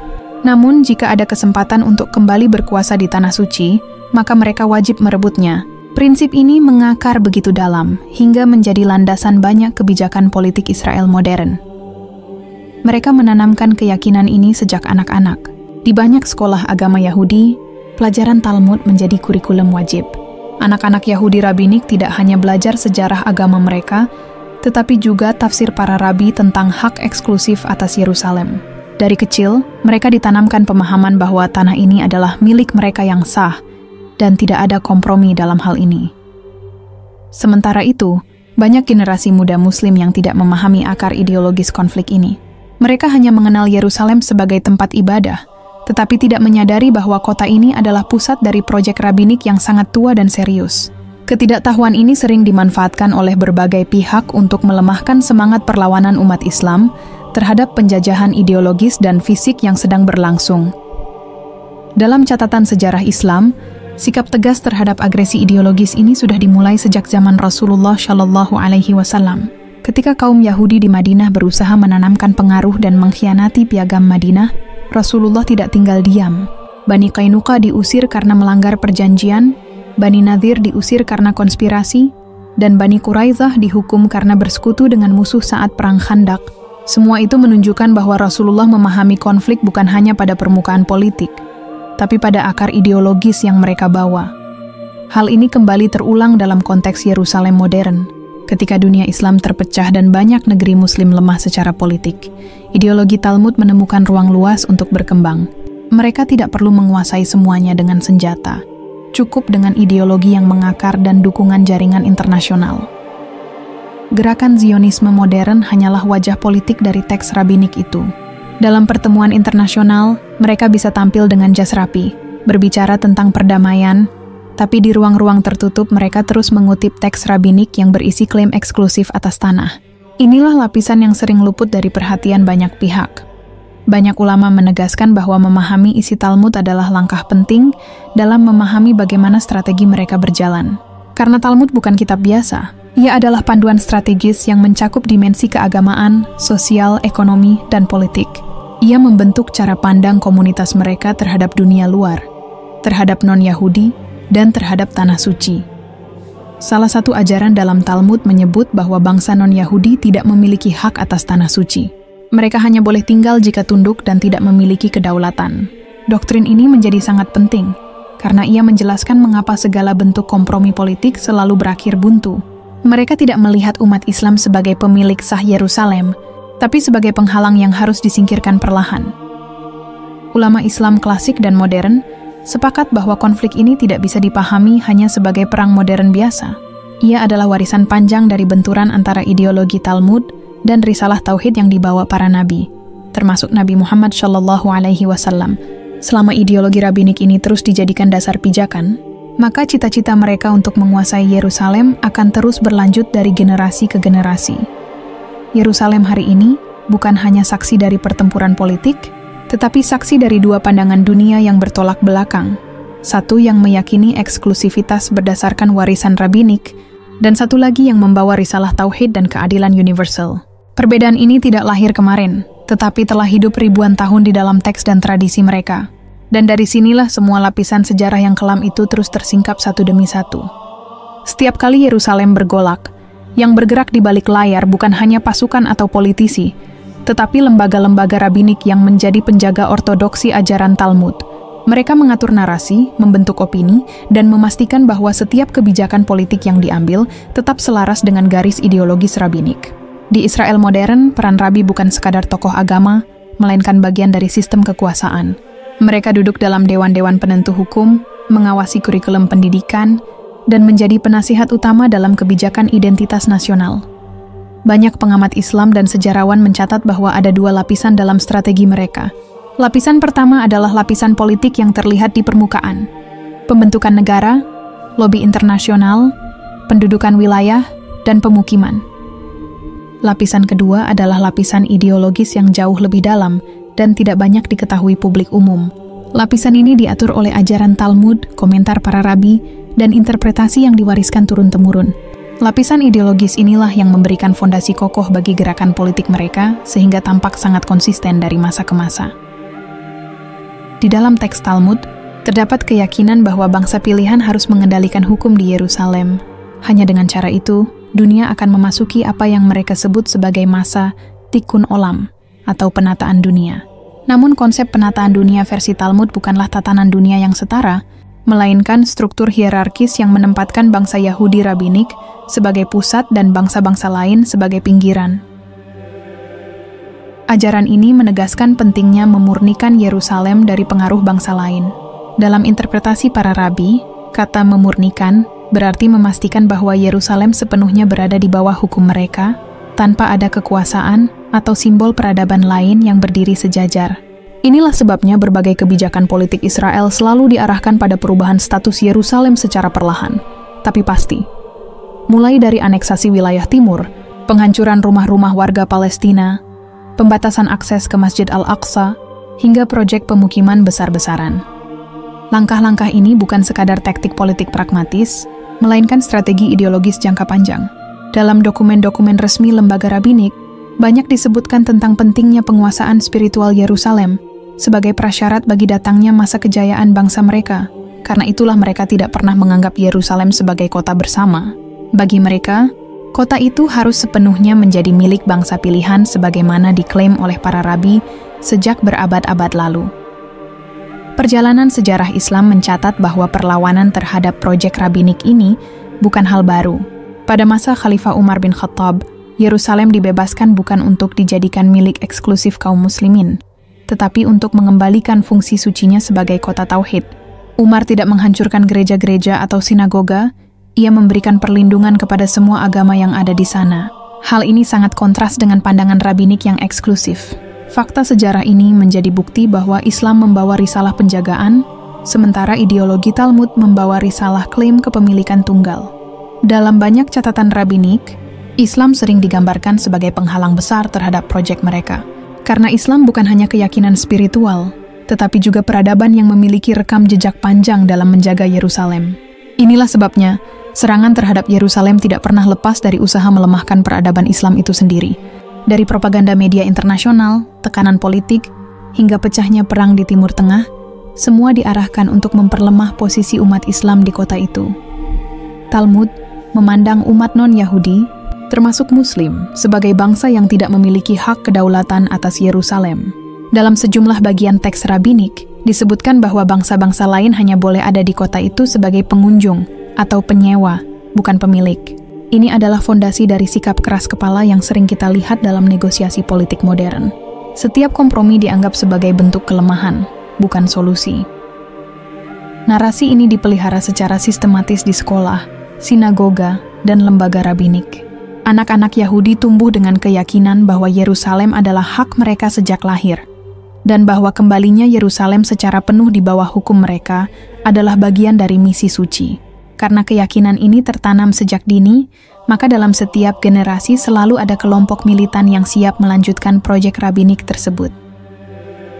Sementara itu, di dunia Islam, banyak generasi muda tidak mengetahui akar ideologis konflik ini. Mereka mengenal Yerusalem hanya dari berita politik dan aksi solidaritas, tapi tidak memahami betapa mendalamnya akar keyakinan Talmud terhadap kota itu. Ketidaktahuan ini melemahkan strategi perlawanan jangka panjang. Padahal para ulama besar Islam telah sejak lama mengingatkan bahwa memahami musuh ideologis adalah bagian dari kewaspadaan yang diajarkan dalam Islam. Rasulullah Shallallahu Alaihi Wasallam sendiri sangat memahami pola gerak ideologis kaum Yahudi. Ketika mereka membuat perjanjian di Madinah, mereka melanggar dengan membentuk aliansi rahasia bersama musuh-musuh Islam. Ini bukan tindakan spontan, melainkan pola yang lahir dari ajaran rabbinik yang mengajarkan kewaspadaan dan dominasi ketika ada peluang. Peristiwa Bani Quraizah menjadi contoh paling jelas. Mereka menunggu momentum saat kaum Muslimin sibuk menghadapi pasukan Ahzab untuk melakukan pengkhianatan besar. Peristiwa itu mengajarkan bahwa konflik dengan kelompok ini tidak bisa hanya dipandang dari permukaan diplomasi. Ia selalu memiliki akar ideologis yang kuat. Apa yang terjadi di Madinah pada abad ke-7 kini terulang dalam bentuk yang lebih kompleks di Yerusalem modern. Bedanya, sekarang mereka memiliki kekuatan politik, dukungan internasional, dan pengaruh global yang jauh lebih besar. Namun pola geraknya tetap sama seperti yang dicatat dalam Sirah Nabawiyah. Di era kontemporer, lembaga-lembaga rabbinik juga memiliki cabang di berbagai negara barat. Mereka membentuk think tank, lembaga hukum, dan jaringan lobi yang memainkan peran besar dalam kebijakan luar negeri negara-negara besar. Salah satu fokus utama lobi ini adalah memastikan dukungan penuh terhadap proyek Israel di Yerusalem. Lobi semacam ini tidak hanya bersifat politik, tetapi juga spiritual dalam kacamata mereka. Karena bagi mereka, mendukung Israel berarti mendukung rencana ilahi sebagaimana yang tercantum dalam teks rabbinik. Banyak keputusan politik internasional yang sebenarnya sangat dipengaruhi oleh tekanan ideologis semacam ini. Pengakuan sepihak atas Yerusalem sebagai ibu kota Israel oleh beberapa negara besar, misalnya bukan sekadar keputusan diplomatik, tapi bagian dari pemenuhan tekanan kelompok lobi yang berakar pada doktrin Talmud. Mereka memahami bahwa setiap langkah kecil yang diperoleh akan mempersempit ruang umat Islam untuk mempertahankan posisi mereka di kota itu. Dalam dunia Islam, para ulama dan pemikir strategis menyadari bahwa konflik ini tidak bisa diselesaikan hanya dengan senjata atau diplomasi. Ia harus dilawan juga dengan pemahaman sejarah, ideologi, dan teks yang mereka jadikan dasar. Tanpa memahami Talmud, sulit untuk membaca pola gerak mereka secara utuh. Karena Talmud bukan kitab ritual belaka, tetapi peta jalan panjang bagi proyek dominasi mereka atas Yerusalem dan dunia. Yerusalem terus menjadi arena pertempuran ideologi ini. Setiap jengkal tanah, setiap batu, setiap bangunan mengandung makna ideologis bagi kedua pihak. Bagi umat Islam, kota itu adalah tempat suci, warisan para nabi, dan bagian dari risalah tauhid yang harus dijaga. Bagi penganut Talmud, kota itu adalah simbol supremasi bangsa pilihan dan titik pusat tatanan dunia masa depan. Dua pandangan yang tidak bisa dipertemukan dalam kompromi yang dangkal. Karena itu, sejarah Yerusalem bukan hanya sejarah sebuah kota. Ia adalah sejarah panjang benturan dua peradaban besar. Peradaban Islam yang membawa pesan tauhid dan keadilan universal, dan ideologi rabbinik yang membawa pesan eksklusivitas dan supremasi. Selama akar ideologis ini tidak dipahami secara jernih, maka narasi global akan selalu dimanipulasi oleh pihak yang memahami teksnya lebih dalam. Lembaran sejarah ini terus terbuka, mengungkap satu lapisan demi satu lapisan. Apa yang hari ini tampak sebagai konflik politik hanyalah puncak gunung es. Di bawahnya ada jaringan ideologi, ajaran rabbinik, dan strategi jangka panjang yang telah berjalan selama ribuan tahun. Dan selama ideologi itu tetap dipegang teguh, proyek mereka atas Yerusalem tidak akan berhenti. Isi Talmud mulai menjadi jantung dari ideologi eksklusif Bani Israel setelah mereka terusir dari Yerusalem pada abad pertama Masehi. Naskah itu tidak hanya diperlakukan sebagai tafsir atas Taurat, tetapi dijadikan hukum tertinggi yang melampaui nash-nash asli.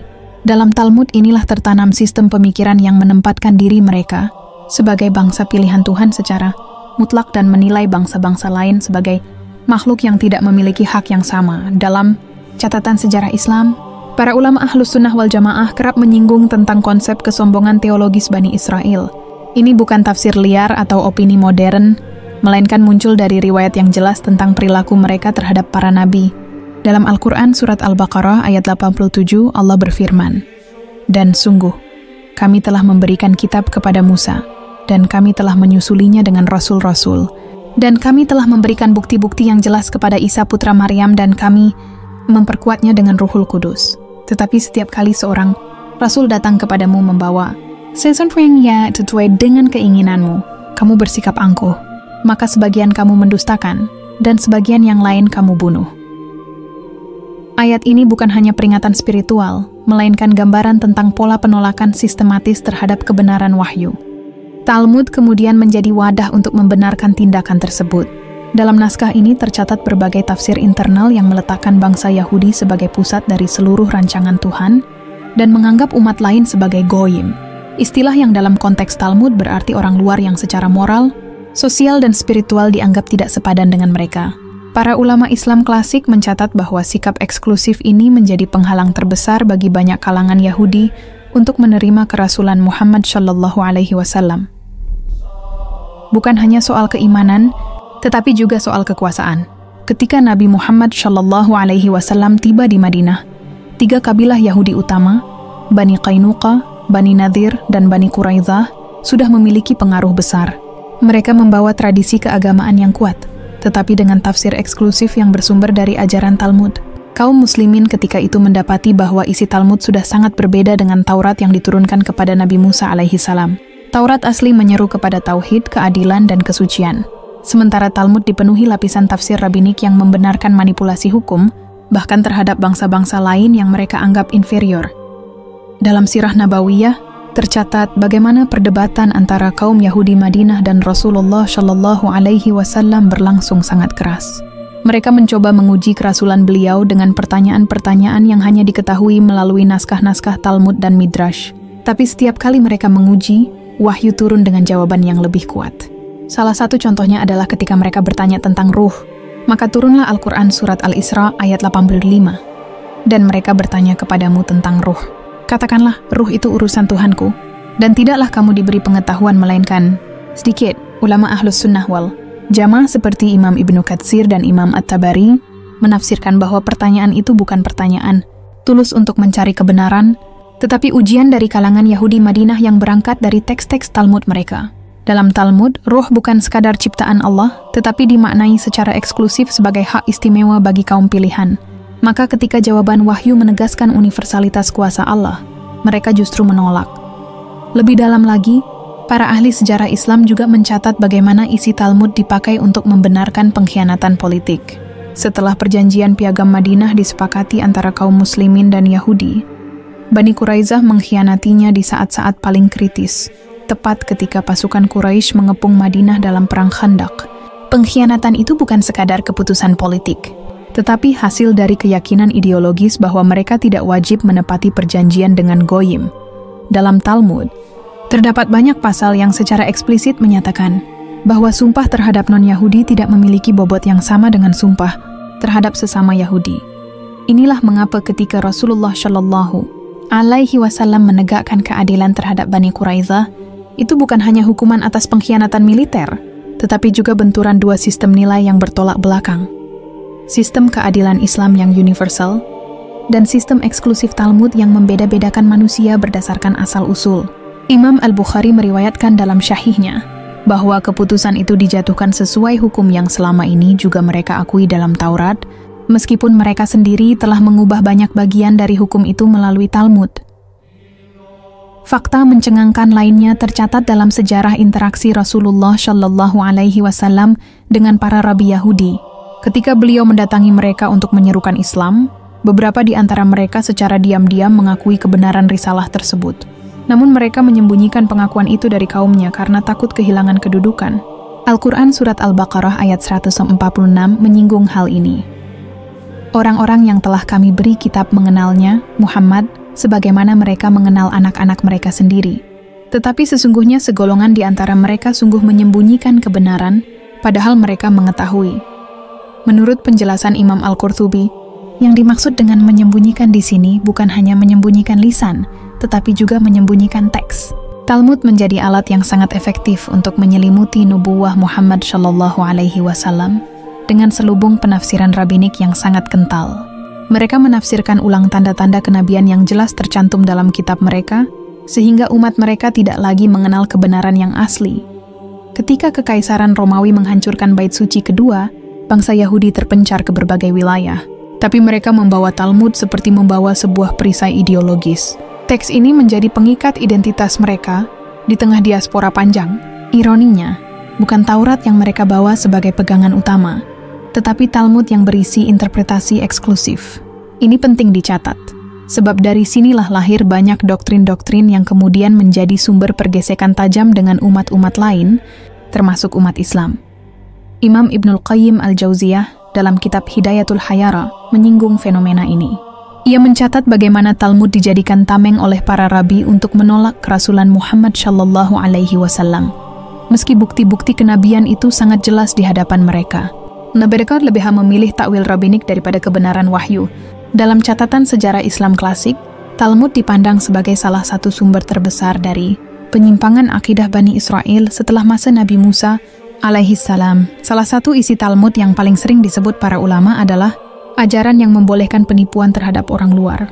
Dalam naskah Talmud Babilonia, ada bagian yang mengajarkan bahwa sumpah terhadap non-Yahudi tidak mengikat secara moral sebagaimana terhadap sesama Yahudi. Ini sangat kontras dengan prinsip Islam yang mewajibkan kejujuran terhadap semua manusia tanpa membeda-bedakan agama atau suku. Rasulullah Shallallahu Alaihi Wasallam bersabda dalam hadits riwayat Imam Al-Bukhari, "Tunaikan amanat kepada orang yang memberi amanat kepadamu, dan jangan khianati orang yang mengkhianatimu." Benturan ajaran inilah yang berkali-kali mewarnai sejarah awal hubungan kaum muslimin dan Yahudi. Peristiwa-peristiwa pengkhianatan di Madinah bukanlah insiden acak, tetapi manifestasi dari sistem nilai yang telah dibentuk jauh sebelumnya melalui ajaran Talmud. Fakta ini jarang dibahas secara terbuka dalam narasi sejarah umum, padahal catatan ulama Islam klasik sangat banyak mengulasnya. Seiring waktu, ajaran Talmud tidak hanya bertahan, tetapi juga menyebar dan diperkuat dalam komunitas Yahudi di berbagai penjuru dunia. Para rabi menambah lapisan tafsir baru, memperluasnya menjadi sistem hukum rabbinik yang sangat kompleks. Namun esensinya tetap sama: eksklusivitas, klaim sebagai bangsa pilihan, dan pembenaran terhadap tindakan terhadap bangsa luar. Dalam sejarah panjang peradaban Islam, isi Talmud ini beberapa kali menjadi sumber konflik laten, terutama ketika ajarannya dijadikan dasar untuk menolak dakwah Islam dan merusak perjanjian yang telah disepakati. Para ulama Ahlus Sunnah wal Jamaah memandang isi Talmud sebagai bentuk penyimpangan besar dari risalah kenabian Musa alaihi salam. Mereka menekankan bahwa Taurat asli mengandung seruan tauhid, amar ma'ruf nahi munkar, dan keadilan universal.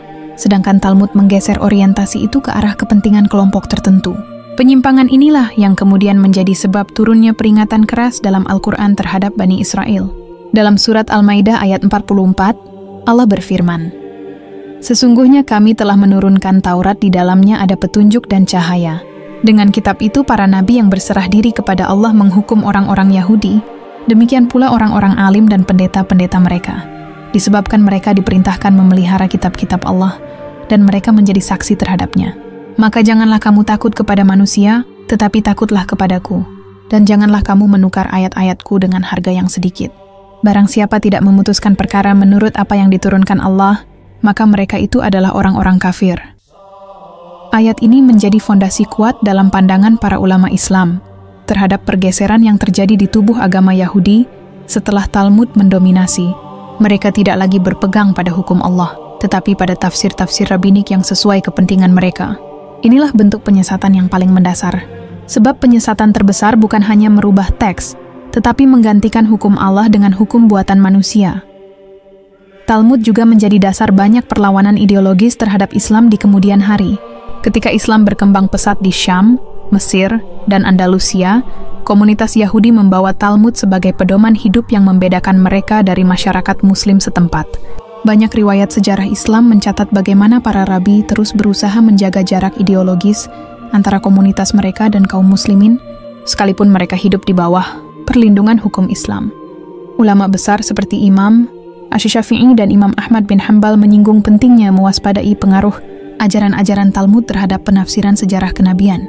Sebab banyak dari narasi Israiliyat yang menyusup ke dalam literatur awal Islam ternyata berasal dari lapisan tafsir rabbinik dalam Talmud, bukan dari Taurat asli. Karena itulah para ulama sangat berhati-hati membedakan antara riwayat sahih dan riwayat palsu atau lemah yang bersumber dari tradisi tersebut. Seiring waktu, Talmud bukan hanya teks keagamaan, tetapi berubah menjadi instrumen sosial dan politik. Ia membentuk cara berpikir komunitas Yahudi terhadap dunia luar, termasuk terhadap Islam. Para rabi mengajarkan bahwa dunia terbagi menjadi dua, dunia mereka dan dunia bangsa luar. Cara pandang inilah yang kemudian melahirkan konflik berkepanjangan. bukan hanya dalam sejarah awal Islam, tetapi juga dalam sejarah modern. Dalam catatan sejarah Islam klasik, para ulama menilai bahwa penyesatan isi Talmud bukanlah sekadar penyimpangan tafsir, tetapi perubahan mendasar terhadap ajaran wahyu. Ia menggeser keimanan kepada Allah menjadi loyalitas terhadap kelompok, mengubah hukum Allah menjadi hukum buatan Rabi, dan menutup pintu bagi kebenaran risalah Nabi Muhammad SAW yang sudah sangat jelas tanda-tandanya dalam kitab mereka sendiri. Jejak penyesatan ini masih bisa ditelusuri hingga hari ini. Teks Talmud yang beredar di berbagai komunitas Yahudi modern tetap memuat lapisan ajaran eksklusif yang sama. Bedanya, kini ia dibalut dalam bentuk bahasa hukum dan tafsir keagamaan yang lebih modern. Namun inti ajarannya tetap mempertahankan dikotomi antara mereka dan dunia luar. Para ulama Ahlus Sunnah wal Jamaah telah mewanti-wanti tentang bahayanya jika ajaran ini disalahgunakan untuk melegitimasi permusuhan terhadap umat Islam. Lembar sejarah ini belum sepenuhnya terbuka. Masih banyak bagian Talmud yang jarang disentuh dalam diskursus umum, padahal ia memegang peran besar dalam membentuk banyak konflik ideologis sepanjang sejarah Islam. Dalam riwayat-riwayat sahih, dalam tafsir para ulama muktabar, jejak penyesatan ini terekam jelas, tidak melalui opini liar, tetapi melalui fakta sejarah yang kuat. Talmud bukan sekadar kitab tafsir rabbinik. Ia adalah sebuah sistem pemikiran yang selama berabad-abad menjadi dasar penolakan terhadap risalah Islam. Lapisan-lapisan rahasia itu terus tersimpan, menunggu untuk dibuka dengan hati-hati dan tajam. Fakta-fakta yang terkubur dalam teks ini masih menjadi sumber ketegangan dan pergesekan antara dua dunia yang berjalan berdampingan tetapi tidak saling percaya. Disinilah mengapa memahami isi Talmud dari kacamata sejarah Islam menjadi sangat penting, bukan sekadar untuk mengetahui masa lalu, tetapi untuk memahami akar dari konflik panjang yang tak pernah benar-benar usai hingga kini. Setelah masa Rasulullah SAW, sikap eksklusif yang bersumber dari isi Talmud tidak berhenti. Ia berubah bentuk, menyusup dalam jaringan diaspora, Yahudi di berbagai wilayah Islam. Masa Khulafaur Rasyidin menjadi satu fase penting ketika banyak pertemuan antara peradaban Islam yang sedang tumbuh dengan komunitas Yahudi yang membawa tradisi rabbinik mereka. Ketika pasukan Islam menaklukkan Syam dan wilayah sekitarnya, banyak komunitas Yahudi hidup di bawah kekuasaan Islam. Mereka diberikan hak untuk mempertahankan ajaran agamanya sesuai hukum Islam sebagai ahlud zimmah, tetapi isi Talmud tetap menjadi pegangan mereka, bukan Taurat yang murni. Para ulama pada masa itu mulai mencatat perbedaan mencolok antara cara hidup kaum Yahudi dan umat Islam. Islam datang dengan hukum Allah yang terbuka dan universal, sedangkan Talmud mengajarkan konsep hukum internal yang membatasi interaksi mereka dengan masyarakat luar. Umar bin Khattab radhiyallahu anhu dikenal sebagai khalifah yang sangat cermat dalam mengawasi gerak ideologi di bawah kekuasaannya. Dalam beberapa catatan sejarah Islam, ia sangat memahami bahwa isi ajaran Talmud dapat menjadi sumber konflik jika dibiarkan bebas menyusup ke dalam narasi keagamaan umat Islam. Karena itu, Umar melarang kaum muslimin mengambil riwayat keagamaan dari sumber-sumber Yahudi yang tidak jelas, terutama dari Talmud. Dalam Musnad Ahmad, terdapat riwayat dari Jabir bin Abdullah radhiyallahu anhu bahwa Umar pernah memarahi seorang sahabat yang membawa catatan dari ahli kitab dan berkata, "Apakah kalian ingin mendustakan kitab Allah dan Rasul-Nya dengan membaca kitab mereka?" Larangan itu bukan untuk menutup diri dari ilmu, tetapi untuk mencegah tercampurnya wahyu yang murni dengan narasi penyesatan dari luar. Umar memahami bahwa isi Talmud penuh dengan lapisan tafsir rabbinik yang sudah menyimpang dari ajaran tauhid. Ia tidak ingin umat Islam terjebak pada narasi Israiliyat yang tidak jelas kebenarannya. Kebijakan Umar ini kemudian menjadi pijakan penting bagi ulama Ahlus Sunnah wal Jamaah dalam menyaring riwayat-riwayat yang masuk ke dalam literatur Islam klasik. Memasuki masa Bani Umayyah, peradaban Islam berkembang sangat pesat. Wilayahnya membentang dari Andalusia hingga Asia Tengah. Bersamaan dengan itu, komunitas Yahudi ikut menyebar dalam kekuasaan Islam. Mereka menjadi bagian dari masyarakat, terutama di kota-kota perdagangan seperti Damaskus, Baghdad, Kufa, dan Basrah. Tapi yang menarik, meski hidup di bawah kekuasaan Islam, para rabi Yahudi tidak meninggalkan Talmud. Justru mereka semakin memperkuat ajaran itu sebagai pembeda identitas mereka. Banyak catatan dari sejarawan Muslim klasik menggambarkan bagaimana para rabi membangun madrasah rabbinik di bawah perlindungan hukum Islam. Namun, isi ajaran yang mereka sebarkan tidak berubah. Talmud tetap dijadikan pegangan utama dan menjadi dasar pandangan eksklusif mereka terhadap dunia luar. Dalam beberapa sumber sejarah Islam, dicatat bahwa para rabi mengajarkan anak-anak Yahudi sejak dini untuk tidak mempercayai umat Islam sepenuhnya karena dianggap goyim. Pandangan seperti ini bertahan berabad-abad lamanya. Masa Bani Abbasiyah menjadi titik penting. Kekhalifahan Abbasiyah menjadikan Baghdad sebagai pusat ilmu pengetahuan dunia. Disinilah interaksi antara para ulama Islam dan para rabi Yahudi semakin intens.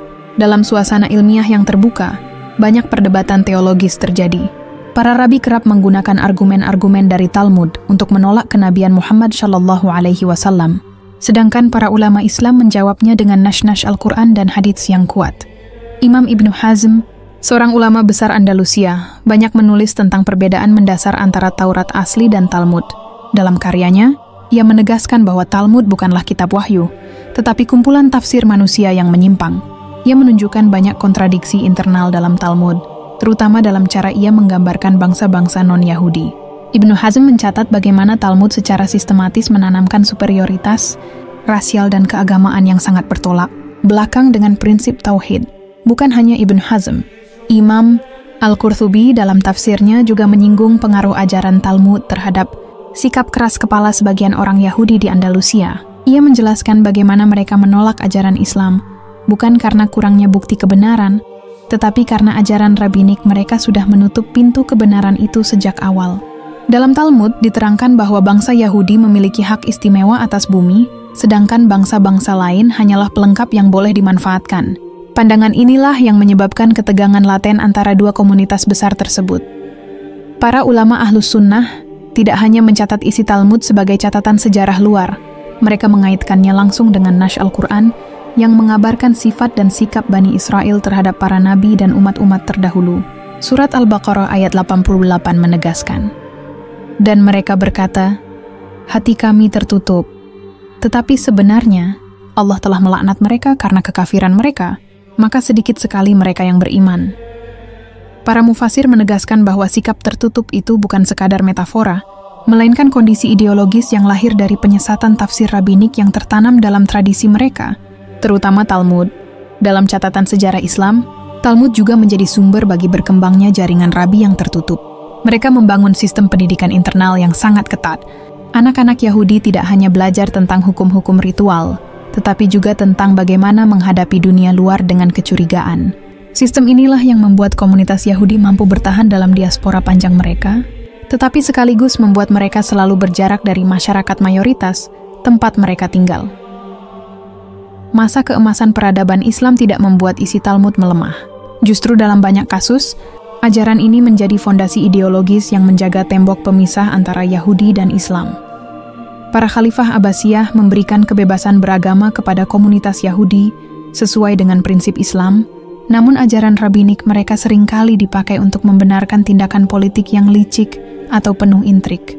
Sejarah mencatat beberapa peristiwa spionase dan sabotase politik di masa Abbasiyah yang melibatkan tokoh-tokoh Yahudi, bukan karena perbedaan iman, tetapi karena ajaran Talmud mengajarkan bahwa non-Yahudi tidak memiliki hak moral yang sama. Para ulama seperti Imam Ibnu Taimiyah juga mencatat hal ini dalam karya-karyanya. Ia menjelaskan bahwa sumber utama sikap permusuhan laten terhadap Islam di kalangan Yahudi bukanlah Taurat asli, tetapi Talmud. Taurat tidak pernah mengajarkan untuk membenci bangsa lain hanya karena mereka berbeda. Taurat asli menyerukan keadilan dan ibadah kepada Allah semata, tapi Talmud menggeser itu semua menjadi agenda kelompok eksklusif. Bahkan, dalam beberapa perdebatan publik di masa Abbasiyah, para ulama Islam menunjukkan isi Talmud di hadapan para rabi untuk membuktikan bagaimana ajaran itu bertentangan dengan ajaran para nabi. Mereka menunjukkan kontradiksi antara hukum Allah yang universal dan hukum rabbinik yang diskriminatif. Beberapa catatan sejarah Islam menyebutkan ada segelintir rabi yang akhirnya masuk Islam setelah menyadari perbedaan ini, meskipun banyak juga yang tetap bertahan. Perjalanan sejarah menunjukkan bahwa penyesatan isi Talmud memiliki dampak panjang. Dari masa Khulafaur Rasyidin hingga Bani Abbasiyah, pola yang sama terus berulang. Ajaran Talmud dijadikan benteng untuk menolak dakwah Islam, membangun tembok pemisah ideologis, dan dalam beberapa kasus menjadi dasar pengkhianatan politik. Semua ini bukan opini spekulatif, melainkan terekam dalam riwayat-riwayat sahih dan catatan para ulama Ahlus Sunnah wal Jamaah. Kita melihat sebuah benang merah yang jelas. Taurat adalah wahyu, Talmud adalah tafsir buatan manusia yang menyimpang. Taurat menyeru kepada kebenaran dan keadilan. Talmud menanamkan eksklusivitas dan kebencian laten terhadap umat luar. Dalam sejarah Islam, perbedaan ini menjadi akar dari banyak benturan antara dua komunitas besar. Namun lembar sejarah ini belum sepenuhnya terbuka. Talmud bukan hanya bagian dari masa lalu. Ajarannya bertahan dan berkembang hingga masa-masa berikutnya, termasuk era kolonialisme dan konflik modern. Akar ideologinya tetap sama. Ia diturunkan dari generasi ke generasi sebagai fondasi pemikiran eksklusif. Para ulama Islam klasik sudah lama memperingatkan tentang hal ini. Bukan untuk membenci suatu kelompok, tetapi untuk memahami bagaimana penyesatan ajaran bisa menjadi sumber konflik panjang dalam sejarah manusia. Rahasia ini masih tersimpan dalam naskah-naskah Talmud yang tebal dan rumit. Tetapi bagi mereka yang membaca sejarah dengan cermat, pola-pola ini tidak lagi tersembunyi. Ia adalah bagian dari catatan sejarah Islam yang nyata, tercatat dalam lembar-lembar karya para ulama terpercaya, dan menjadi bukti bagaimana penyimpangan tafsir bisa melahirkan peradaban yang berlawanan arah dengan kebenaran wahyu. Perjalanan penyesatan isi Talmud berlanjut hingga memasuki masa-masa transisi besar dunia, Islam, masa Perang Salib, masa munculnya kekuatan kolonial Eropa, dan masa runtuhnya khilafah Islamiyah. Dalam setiap babak besar itu, jaringan pemikiran rabbinik yang berakar pada Talmud tetap eksis, bahkan bertransformasi menjadi elemen penting dalam membentuk cara pandang politik, sosial, dan keagamaan komunitas Yahudi di berbagai belahan dunia. Perang Salib pada abad ke-11 Masehi tidak hanya melibatkan kekuatan Kristen Eropa dan dunia Islam. Di balik bayang-bayang konflik besar itu, ada komunitas Yahudi yang tetap mempertahankan ajaran Talmud sebagai pedoman eksklusif. Meski secara politik mereka bukan kekuatan militer utama, ajaran Talmud memainkan peran penting dalam membentuk sikap mereka terhadap dua kekuatan besar saat itu, umat Islam dan Kristen Latin. Dalam banyak catatan sejarah Islam dan Eropa, komunitas Yahudi memilih bersikap tertutup, menyimpan dendam sejarah panjang terhadap dua kelompok besar yang sama-sama mereka anggap sebagai goyim.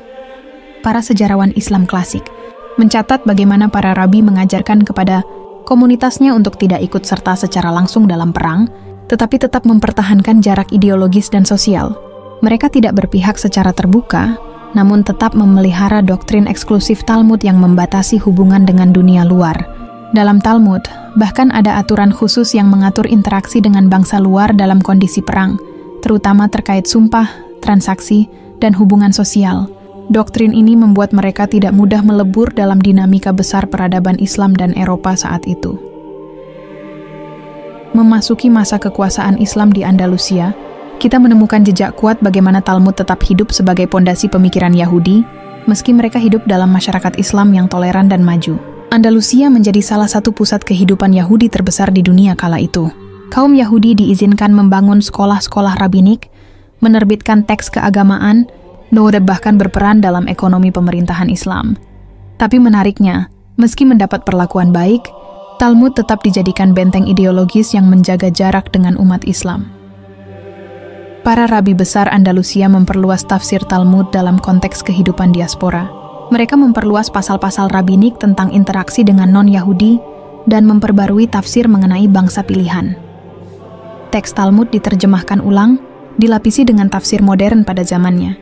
Namun inti eksklusivitasnya tidak berubah. Sementara itu, para ulama Islam seperti Imam Al-Qurtubi dan Ibnu Hazm terus membantah isi Talmud secara terbuka, membongkar kontradiksi antara Talmud dengan wahyu Allah yang asli. Ibn Hazm bahkan secara khusus mengkritik keras konsep superioritas bangsa Yahudi dalam Talmud karena bertolak belakang dengan ajaran para nabi. Seiring jatuhnya Andalusia ke tangan Kristen Eropa pada akhir abad ke-15, banyak komunitas Yahudi berpindah ke wilayah kekhilafahan Utsmani. Di sana mereka kembali hidup di bawah pemerintahan Islam, namun membawa serta kitab Talmud sebagai pegangan hidup. Ini menjadi bukti betapa kuatnya posisi Talmud dalam struktur ideologi mereka. Dalam catatan sejarah Utsmani, para rabi memiliki jaringan pendidikan tertutup yang menjaga ajaran rabbinik selama berabad-abad, bahkan di tengah gelombang modernisasi besar dunia Islam. Penting dicatat bahwa Talmud pada masa ini bukan lagi sekadar teks keagamaan. Ia telah berkembang menjadi kerangka berpikir yang membentuk pandangan komunitas Yahudi terhadap politik dan kekuasaan. Para rabi mengajarkan bahwa bangsa Yahudi akan kembali menjadi penguasa dunia bila mereka mampu menjaga kemurnian ajaran Talmud dan menunggu datangnya Mesias versi mereka. Konsep ini sangat berbeda dari konsep mesianisme dalam Islam. Dalam Islam, Nabi Isa alaihi salam akan kembali sebagai pembawa keadilan di akhir zaman. Dalam Talmud, mesianisme dipahami sebagai kembalinya dominasi Yahudi atas dunia. Inilah yang menjadi salah satu fondasi kuat dalam membentuk gerakan-gerakan Yahudi modern. Talmud memberikan narasi teologis yang menumbuhkan ide tentang tanah perjanjian dan bangsa pilihan yang harus kembali berkuasa. Ajaran ini menjadi ide laten yang terus diwariskan turun-temurun. Para ulama Islam sejak masa klasik memahami bahaya ide ini jika digunakan sebagai alat politik, bukan sekadar teks keagamaan internal. Imam Ibn Taimiyah mencatat bahwa penyesatan Talmud bukan hanya menyimpangkan makna wahyu, tapi juga menanamkan cita-cita dominasi yang bertolak belakang dengan tauhid yang murni. Ketika kolonialisme Eropa mulai menguasai dunia Islam pada abad ke-19, ajaran Talmud menemukan ruang baru untuk berkembang. Komunitas Yahudi yang selama berabad-abad hidup dalam diaspora mulai membentuk gerakan modern dengan dasar ideologis yang banyak bersumber dari Talmud. Mereka membawa narasi teologis itu ke ranah politik. Dalam berbagai catatan sejarah modern, gerakan ini kemudian melahirkan Zionisme. Zionisme bukan sekadar gerakan politik sekuler seperti yang sering diasumsikan, tapi di dalamnya terdapat lapisan ideologis Talmudik yang kuat. Talmud mengajarkan bahwa tanah Palestina, yang mereka sebut sebagai Eretz Israel, adalah tanah yang dijanjikan bagi bangsa pilihan. Tafsir rabbinik kemudian berkembang, menegaskan bahwa meskipun umat Yahudi tersebar ke seluruh dunia, mereka akan kembali ke tanah itu dan membangunnya kembali. Para ulama Islam mencatat bahwa tafsir ini adalah bentuk penyimpangan dari wahyu Allah, karena janji tanah dalam Taurat bersyarat pada ketaatan kepada Allah. Tapi Talmud menghapus syarat itu, menggantinya dengan klaim hak eksklusif. Ulama Ahlus Sunnah seperti Syekh Muhammad Abduh dan ulama Al-Azhar pada masa kolonialisme memperingatkan bahwa Zionisme modern bukanlah gerakan politik netral, tetapi bersumber dari tafsir rabbinik yang menyimpang.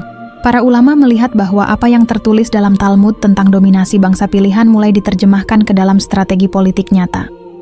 Lebih jauh lagi, dalam beberapa pasal Talmud terdapat ajaran yang sangat sensitif, bahwa bangsa pilihan memiliki hak istimewa atas tanah yang mereka klaim sebagai warisan nenek moyang. Dalam versi modern, ajaran ini menjadi pembenaran ideologis atas pendudukan dan kolonisasi tanah Palestina pada abad ke-20. Pada titik ini, penyesatan isi Talmud bukan lagi sekadar perbedaan tafsir keagamaan. Ia telah berubah menjadi proyek ideologis besar yang memiliki dampak langsung terhadap sejarah umat Islam modern. Para rabi dan tokoh-tokoh Zionisme awal memanfaatkan ajaran-ajaran Talmud untuk membakar semangat identitas Yahudi global, menyatukan diaspora dalam satu cita-cita yang dianggap suci. Sementara itu, dunia Islam menghadapi tekanan kolonialisme dari luar dan gerakan ideologis yang menancapkan klaimnya di jantung tanah suci Palestina. Ulama Ahlus Sunnah wal Jamaah pada masa itu tidak tinggal diam. Mereka membaca kembali nas-nas Al-Quran yang telah sejak awal memperingatkan tentang sifat keras kepala dan pengkhianatan Bani Israel. Dalam Al-Quran surat Al-Maidah ayat 82 Allah berfirman, "Sesungguhnya kamu akan dapati orang-orang yang paling keras permusuhannya terhadap orang-orang yang beriman ialah orang-orang Yahudi dan orang-orang musyrik. Dan sesungguhnya kamu akan dapati orang-orang yang paling dekat persahabatannya dengan orang-orang yang beriman ialah orang-orang yang berkata, sesungguhnya kami ini orang Nasrani." Ayat ini menjadi salah satu dasar bagi para ulama Islam untuk memahami karakter ideologis yang terbentuk dalam tradisi rabbinik. Permusuhan itu bukan lahir dari faktor etnis atau ras, tetapi dari doktrin yang telah tertanam dalam ajaran mereka selama berabad-abad. Doktrin yang salah satunya bersumber dari Talmud. Seiring berdirinya negara Israel pada tahun 1948, ajaran Talmud menemukan puncak aktualisasinya dalam bentuk politik modern. Banyak pasal dalam kebijakan politik Israel yang selaras dengan tafsir rabbinik tentang tanah perjanjian dan bangsa pilihan. Meskipun ada kelompok Yahudi sekuler, jaringan rabbinik Talmudik tetap menjadi kekuatan ideologis yang sangat berpengaruh di balik kebijakan negara tersebut. Para sejarawan Islam modern mencatat, para rabi Talmudik menjadi salah satu pilar utama dalam menjaga arah ideologis negara Israel. Mereka bukan sekadar tokoh agama, tapi memiliki peran langsung dalam menentukan arah politik, sosial, dan militer negara tersebut. Talmud menjadi sumber justifikasi atas kebijakan-kebijakan yang kerap menimbulkan ketegangan dengan dunia Islam.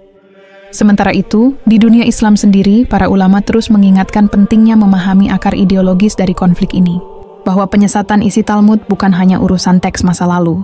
Ia hidup, diwariskan, dan dijadikan dasar pijakan dalam banyak kebijakan modern. Dalam Al-Quran Surat Al-Baqarah ayat 120, Allah berfirman, "Orang-orang Yahudi dan Nasrani tidak akan rela kepadamu hingga kamu mengikuti agama mereka. Katakanlah, sesungguhnya petunjuk Allah itulah petunjuk yang sebenarnya. Dan sesungguhnya jika kamu mengikuti keinginan mereka setelah pengetahuan datang kepadamu, maka Allah tidak lagi menjadi pelindung dan penolong bagimu." Ayat ini bukan sekadar peringatan spiritual, tetapi juga peringatan ideologis yang sangat relevan dengan konteks masa kini. Para ulama klasik memahami bahwa keinginan yang dimaksud bukan hanya mengajak umat Islam berpindah keyakinan, tetapi juga mengajak mereka tunduk pada agenda ideologis yang bersumber dari penafsiran agama mereka sendiri. Salah satu sumber utamanya adalah Talmud. Kita menyaksikan bagaimana isi Talmud yang disusun ribuan tahun lalu masih memainkan peran besar dalam membentuk dinamika geopolitik dan keagamaan dunia modern. Ia bukan sekadar kitab usang yang tergeletak di rak-rak sinagoga. Ia menjadi peta ideologis, fondasi keyakinan, dan justifikasi politik yang terus digunakan dalam berbagai konflik, terutama di Tanah Suci. Jejak penyesatan ini jelas dan panjang. Dan dari masa Nabi Musa alaihissalam hingga masa modern, dari perdebatan di Madinah hingga Perang Salib, dari Andalusia hingga pembentukan negara Israel, dari naskah rabbinik kuno hingga forum-forum politik internasional, semua itu bersumber dari satu titik awal, penafsiran eksklusif terhadap wahyu Allah yang digeser menjadi ajaran buatan manusia dalam Talmud. Lembar sejarah ini masih terbuka luas. Belum selesai.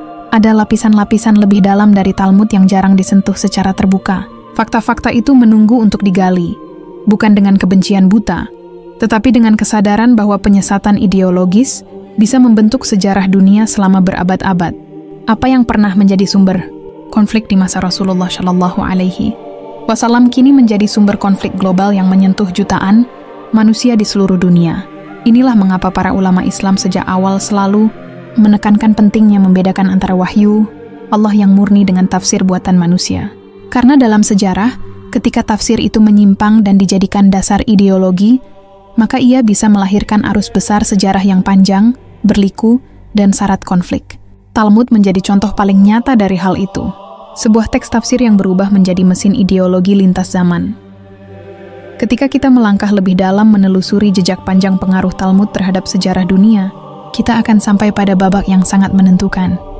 Masa konsolidasi kekuatan Zionisme, modern, dan bagaimana isi Talmud digunakan secara sistematis untuk membentuk fondasi ideologis negara Israel dan agenda politik globalnya. Gerakan Zionisme yang secara resmi dideklarasikan pada akhir abad ke-19 bukan sekadar proyek politik sekuler seperti yang sering disampaikan dalam narasi Barat. Di balik slogan modernitas dan nasionalisme Yahudi, terdapat lapisan ideologis rabbinik yang kuat, yang sebagian besar bersumber dari Talmud dan tafsir para rabi. Theodor Herzl memang sering dianggap sebagai bapak Zionisme. Namun para rabi Talmudiklah yang membentuk narasi teologisnya. Talmud mengajarkan konsep Eretz Israel, tanah Israel, dan sebagai wilayah suci yang harus dikuasai oleh bangsa pilihan. Dalam tafsir rabbinik, tanah ini bukan sekadar wilayah geografis, tetapi bagian dari perjanjian suci antara Tuhan dengan Bani Israel. Ketika umat Yahudi tersebar ke berbagai negara, diaspora, Talmud menjadi pengikat utama identitas mereka. Para rabi terus mengajarkan bahwa kelak Mesias akan datang dan membawa mereka kembali ke tanah perjanjian. Namun, di akhir abad ke-19, konsep ini mengalami pergeseran radikal.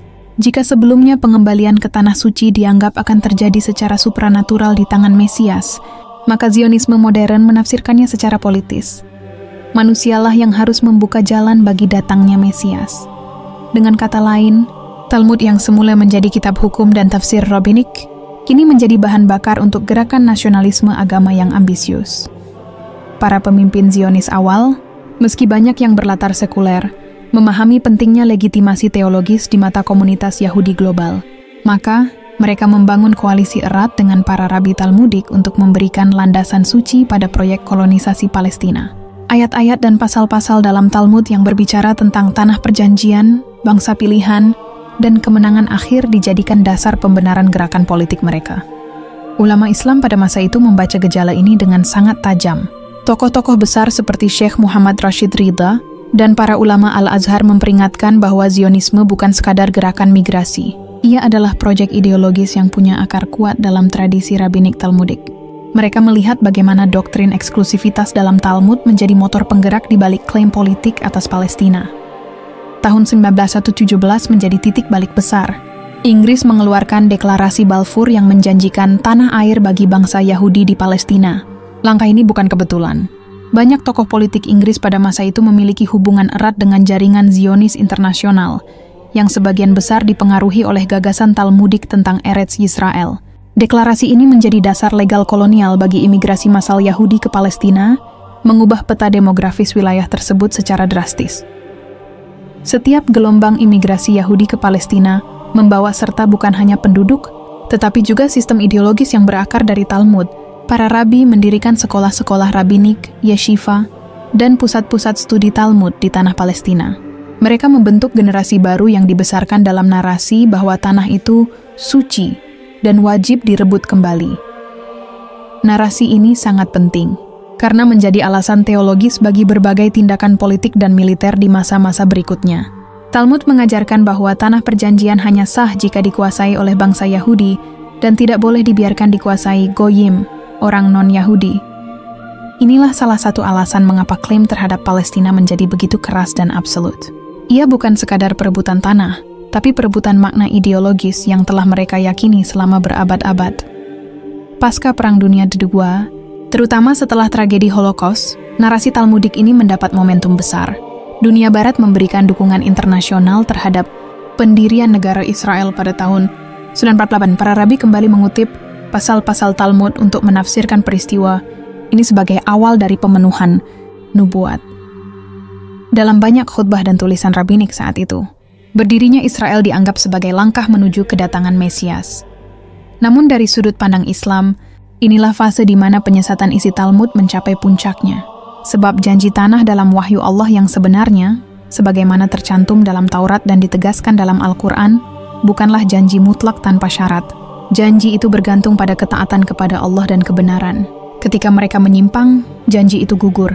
Tetapi Talmud meniadakan syarat itu, mengklaim hak abadi atas tanah tersebut tanpa memperhatikan ketaatan. Para ulama Islam memandang klaim tersebut sebagai bentuk tahrif, penyimpangan, yang sangat berbahaya, sebab ia mengubah wahyu menjadi senjata politik. Dalam banyak kesempatan, tokoh-tokoh seperti Mufti Besar Palestina, Haji Amin Al-Husaini, menegaskan bahwa konflik ini bukan sekadar persoalan teritorial, tapi benturan antara ideologi tauhid dan ideologi eksklusivitas Talmudik. Disinilah kita melihat bagaimana Talmud tidak hanya menjadi kitab internal Yahudi, tapi berubah menjadi alat pembentuk sejarah dunia modern. Ia memengaruhi politik internasional, menjadi pembenaran bagi kebijakan kolonial, bahkan turut membentuk narasi media global. Banyak konsep ideologis Zionisme, seperti kembali ke tanah leluhur dan hak eksklusif bangsa pilihan, berasal langsung dari tafsir Talmudik. Dalam konteks konflik Palestina-Israel, ajaran Talmud kerap menjadi dasar narasi keagamaan yang memperkuat klaim negara Israel atas tanah suci. Para rabi ekstrim bahkan mengutip Talmud untuk melegitimasi tindakan kekerasan terhadap warga Palestina. Meski tidak semua Yahudi menerima tafsir ekstrim ini, fakta sejarah menunjukkan bahwa lapisan rabbinik Talmudik memainkan peran sangat signifikan dalam membentuk mentalitas kolektif Zionisme radikal. Sementara itu, dunia Islam terus diingatkan oleh Al-Quran untuk tidak terperdaya oleh narasi yang disusun oleh mereka yang telah mengubah wahyu. Dalam surat Al-Baqarah ayat 79 Allah berfirman, "Maka celakalah orang-orang yang menulis kitab dengan tangan mereka sendiri, lalu dikatakannya ini dari Allah, dengan maksud untuk memperoleh keuntungan yang sedikit dengan perbuatan itu. Maka celakalah mereka akibat apa yang ditulis oleh tangan mereka, dan celakalah mereka akibat apa yang mereka perbuat." Ayat ini sering dikaitkan oleh para ulama dengan tradisi rabbinik yang memanipulasi isi wahyu dan menjadikannya dasar pembenaran tindakan politik. Talmud menjadi contoh nyata dari bagaimana teks yang disusun manusia bisa mengubah arah sejarah jika diberi otoritas sakral. Dalam dekade-dekade berikutnya, konflik di Palestina semakin kompleks. Gerakan Zionisme berkembang menjadi kekuatan global dengan dukungan politik Barat. Para rabi Talmudik mengisi ruang-ruang ideologis dalam sistem pendidikan dan politik Israel, memastikan bahwa cita-cita rabbinik tentang tanah perjanjian tidak pernah hilang dari kesadaran kolektif bangsa itu. Inilah yang menjadikan konflik ini begitu panjang dan sulit diselesaikan. Ia bukan sekadar konflik geopolitik biasa. Ia adalah konflik yang ditopang oleh keyakinan ideologis yang sangat dalam, tertanam dalam teks kuno yang disakralkan selama lebih dari 2 milenium. Selama Talmud masih dijadikan legitimasi absolut atas tanah suci, maka klaim itu akan terus menjadi bara yang menyala dalam percaturan global. Para ulama Islam kontemporer terus menyerukan kesadaran ideologis di kalangan umat Muslim, bahwa memahami Talmud bukan sekadar urusan akademik. Ia adalah bagian dari memahami akar konflik global, terutama di Palestina. Dengan mengetahui bagaimana penyesatan itu dimulai dan digunakan, umat Islam dapat melihat konflik ini bukan sekadar sebagai perebutan wilayah, melainkan benturan ideologi antara wahyu yang murni dan tafsir yang menyimpang. Sejarah ini memberi pelajaran besar. Ketika sebuah teks tafsir dijadikan dasar ideologis tanpa batas, ia dapat mengubah wajah dunia. Apa yang dilakukan oleh Talmud dalam sejarah Yahudi modern adalah bukti nyata dari hal tersebut. Dari sekadar kitab tafsir rabbinik, ia menjadi alat legitimasi politik, ideologis, dan bahkan militer. Dan selama ideologi ini tetap menjadi tulang punggung narasi Zionisme, selama itu pula perjuangan umat Islam di Palestina akan berhadapan dengan bukan hanya kekuatan politik, tetapi keyakinan ideologis yang sangat kuat. Inilah akar sejarah panjang, yang tidak bisa diselesaikan hanya dengan perjanjian diplomatik. Karena yang dihadapi bukan sekadar kekuasaan negara, melainkan keyakinan sakral yang bersumber dari Talmud itu sendiri. Ketika seluruh rangkaian ini disusun menjadi satu alur utuh, maka kita melihat dengan sangat jelas, Talmud bukan sekadar kitab tafsir rabbinik, bukan pula hanya catatan hukum keagamaan internal. Ia adalah sumber ideologis yang telah membentuk watak eksklusif, membangun tembok identitas yang kaku, dan melahirkan konflik panjang antara ajaran tauhid yang dibawa para nabi dan narasi kelompok yang menyeleweng dari wahyu. Dari masa Rasulullah Shallallahu Alaihi Wasallam, masa Khulafaur Rashidin, Bani Umayyah, Abbasiyah, hingga zaman modern, pengaruh Talmud hadir dalam bentuk yang berubah-ubah. Terkadang ia tampil dalam ruang diskusi keagamaan, terkadang menyusup dalam bentuk politik, terkadang menjadi ideologi yang menyatu dengan gerakan global. Tetapi benang merahnya tidak pernah hilang. Penyesatan isi Talmud selalu menjadi senjata ideologis untuk menolak risalah Islam, menolak kebenaran wahyu, dan membangun narasi tandingan terhadap pesan para nabi. Para ulama Islam sepanjang sejarah tidak pernah menutup mata terhadap hal ini. Umar bin Khattab radhiyallahu anhu pernah memperingatkan agar umat Islam tidak mengambil riwayat dari ahli kitab yang tidak jelas sumbernya. Imam Ibnu Hazm membongkar kontradiksi internal Talmud. Imam Al-Qurtubi dan banyak mufassir menafsirkan ayat-ayat Al-Quran tentang kerasnya hati Bani Israel sebagai cerminan dari ideologi yang ditanamkan dalam ajaran rabbinik. Ibnu Taimiyah dan para ulama lainnya menjelaskan bahwa penyimpangan Talmudlah yang menjadi fondasi permusuhan laten terhadap Islam. Semua peringatan ini bukan muncul tiba-tiba, tetapi lahir dari pembacaan tajam terhadap sejarah dan teks. Talmud mengajarkan bahwa bangsa Yahudi adalah bangsa pilihan dan bangsa lain hanyalah pelengkap. Islam datang membongkar klaim palsu itu dengan kebenaran tauhid, bahwa kemuliaan bukan ditentukan oleh keturunan atau bangsa, melainkan oleh ketakwaan kepada Allah. Talmud mengajarkan bahwa tanah perjanjian adalah hak eksklusif mereka. Islam datang menjelaskan bahwa bumi milik Allah dan hanya Dia yang menentukan siapa yang berhak mengelolanya. Talmud menutup pintu kenabian setelah Musa. Islam datang membawa penutup para nabi Muhammad Shallallahu Alaihi Wasallam untuk seluruh umat manusia tanpa batas bangsa dan ras. Di abad modern, isi Talmud dijadikan fondasi ideologis Zionisme. Ia digunakan untuk membenarkan kolonisasi, menguatkan klaim politik, dan menutup pintu kompromi. Inilah yang membuat konflik Palestina bukan sekadar konflik teritorial, melainkan benturan antara dua cara pandang terhadap dunia. Di satu sisi, ideologi rabbinik yang eksklusif dan keras. Di sisi lain, ajaran tauhid yang universal dan terbuka.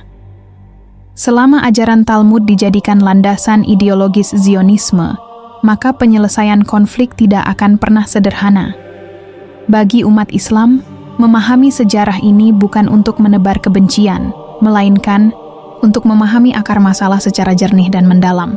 Al-Quran telah memberi peringatan tentang kelompok yang mengubah kitab Allah dengan tangan mereka sendiri. Para ulama telah menafsirkan ayat-ayat itu dengan teliti. Sejarah telah membuktikan bagaimana penyesatan itu digunakan untuk membentuk agenda politik dan kekuasaan. Maka, tugas kita bukan menutup mata, tetapi membaca sejarah dengan kesadaran. Sejarah penyesatan isi Talmud mengajarkan satu hal penting. Ketika wahyu ilahi ditinggalkan dan digantikan oleh tafsir buatan manusia yang menyimpang, maka kebenaran akan dilawan dengan ideologi, dan agama akan dijadikan alat untuk menguasai. Tetapi sejarah juga mencatat bahwa risalah Islam tetap tegak, meski dilawan dengan berbagai cara. Kebenaran tidak bisa dimusnahkan oleh tafsir palsu. Wahyu Allah tidak akan bisa dilenyapkan oleh agenda kelompok manapun. Talmud adalah catatan panjang tentang bagaimana penyimpangan dapat diwariskan turun-temurun. Islam adalah bukti bahwa kebenaran tetap terjaga. Di titik inilah, setiap muslim perlu memahami bahwa perjuangan melawan penyesatan bukan hanya di medan pertempuran, tapi juga di medan pengetahuan dan kesadaran. Sejarah ini kini berada di tangan kita. Ia bukan sekadar kisah masa lalu, tapi fondasi untuk memahami dunia hari ini. Apa yang tersembunyi di balik lembar-lembar Talmud kini bukan lagi rahasia. Ia sudah terbuka, tertulis dalam catatan sejarah, dalam literatur klasik, dalam fakta-fakta yang tak terbantahkan. Umat Islam hanya perlu membacanya dengan mata yang waspada, bukan dengan mata yang tertidur. Maka, ketika lembaran terakhir dari narasi ini ditutup, bukan berarti kisah ini selesai. Ia akan terus bersinggungan dengan masa depan dunia Islam. Selama ideologi Talmud dijadikan pegangan oleh Zionisme, selama itu pula umat Islam perlu memiliki kesadaran ideologis yang kuat. Sejarah bukan untuk ditakuti, tetapi untuk dipahami agar tidak diulang dengan kebodohan. Wahyu Allah adalah kebenaran yang tidak berubah, sedangkan Talmud adalah tafsir manusia yang menyimpang dari tauhid. Dua hal ini tidak akan pernah menyatu. Satu berdiri di atas kebenaran, satu berdiri di atas pembelokan sejarah. Semoga umat Islam senantiasa diberi kekuatan untuk memahami akar persoalan ini dengan jernih, tidak terbawa arus narasi yang sengaja disembunyikan, dan terus berdiri di atas fondasi wahyu yang kokoh. Karena pada akhirnya, kebenaran selalu menang atas kebatilan. Wassalamualaikum warahmatullahi wabarakatuh.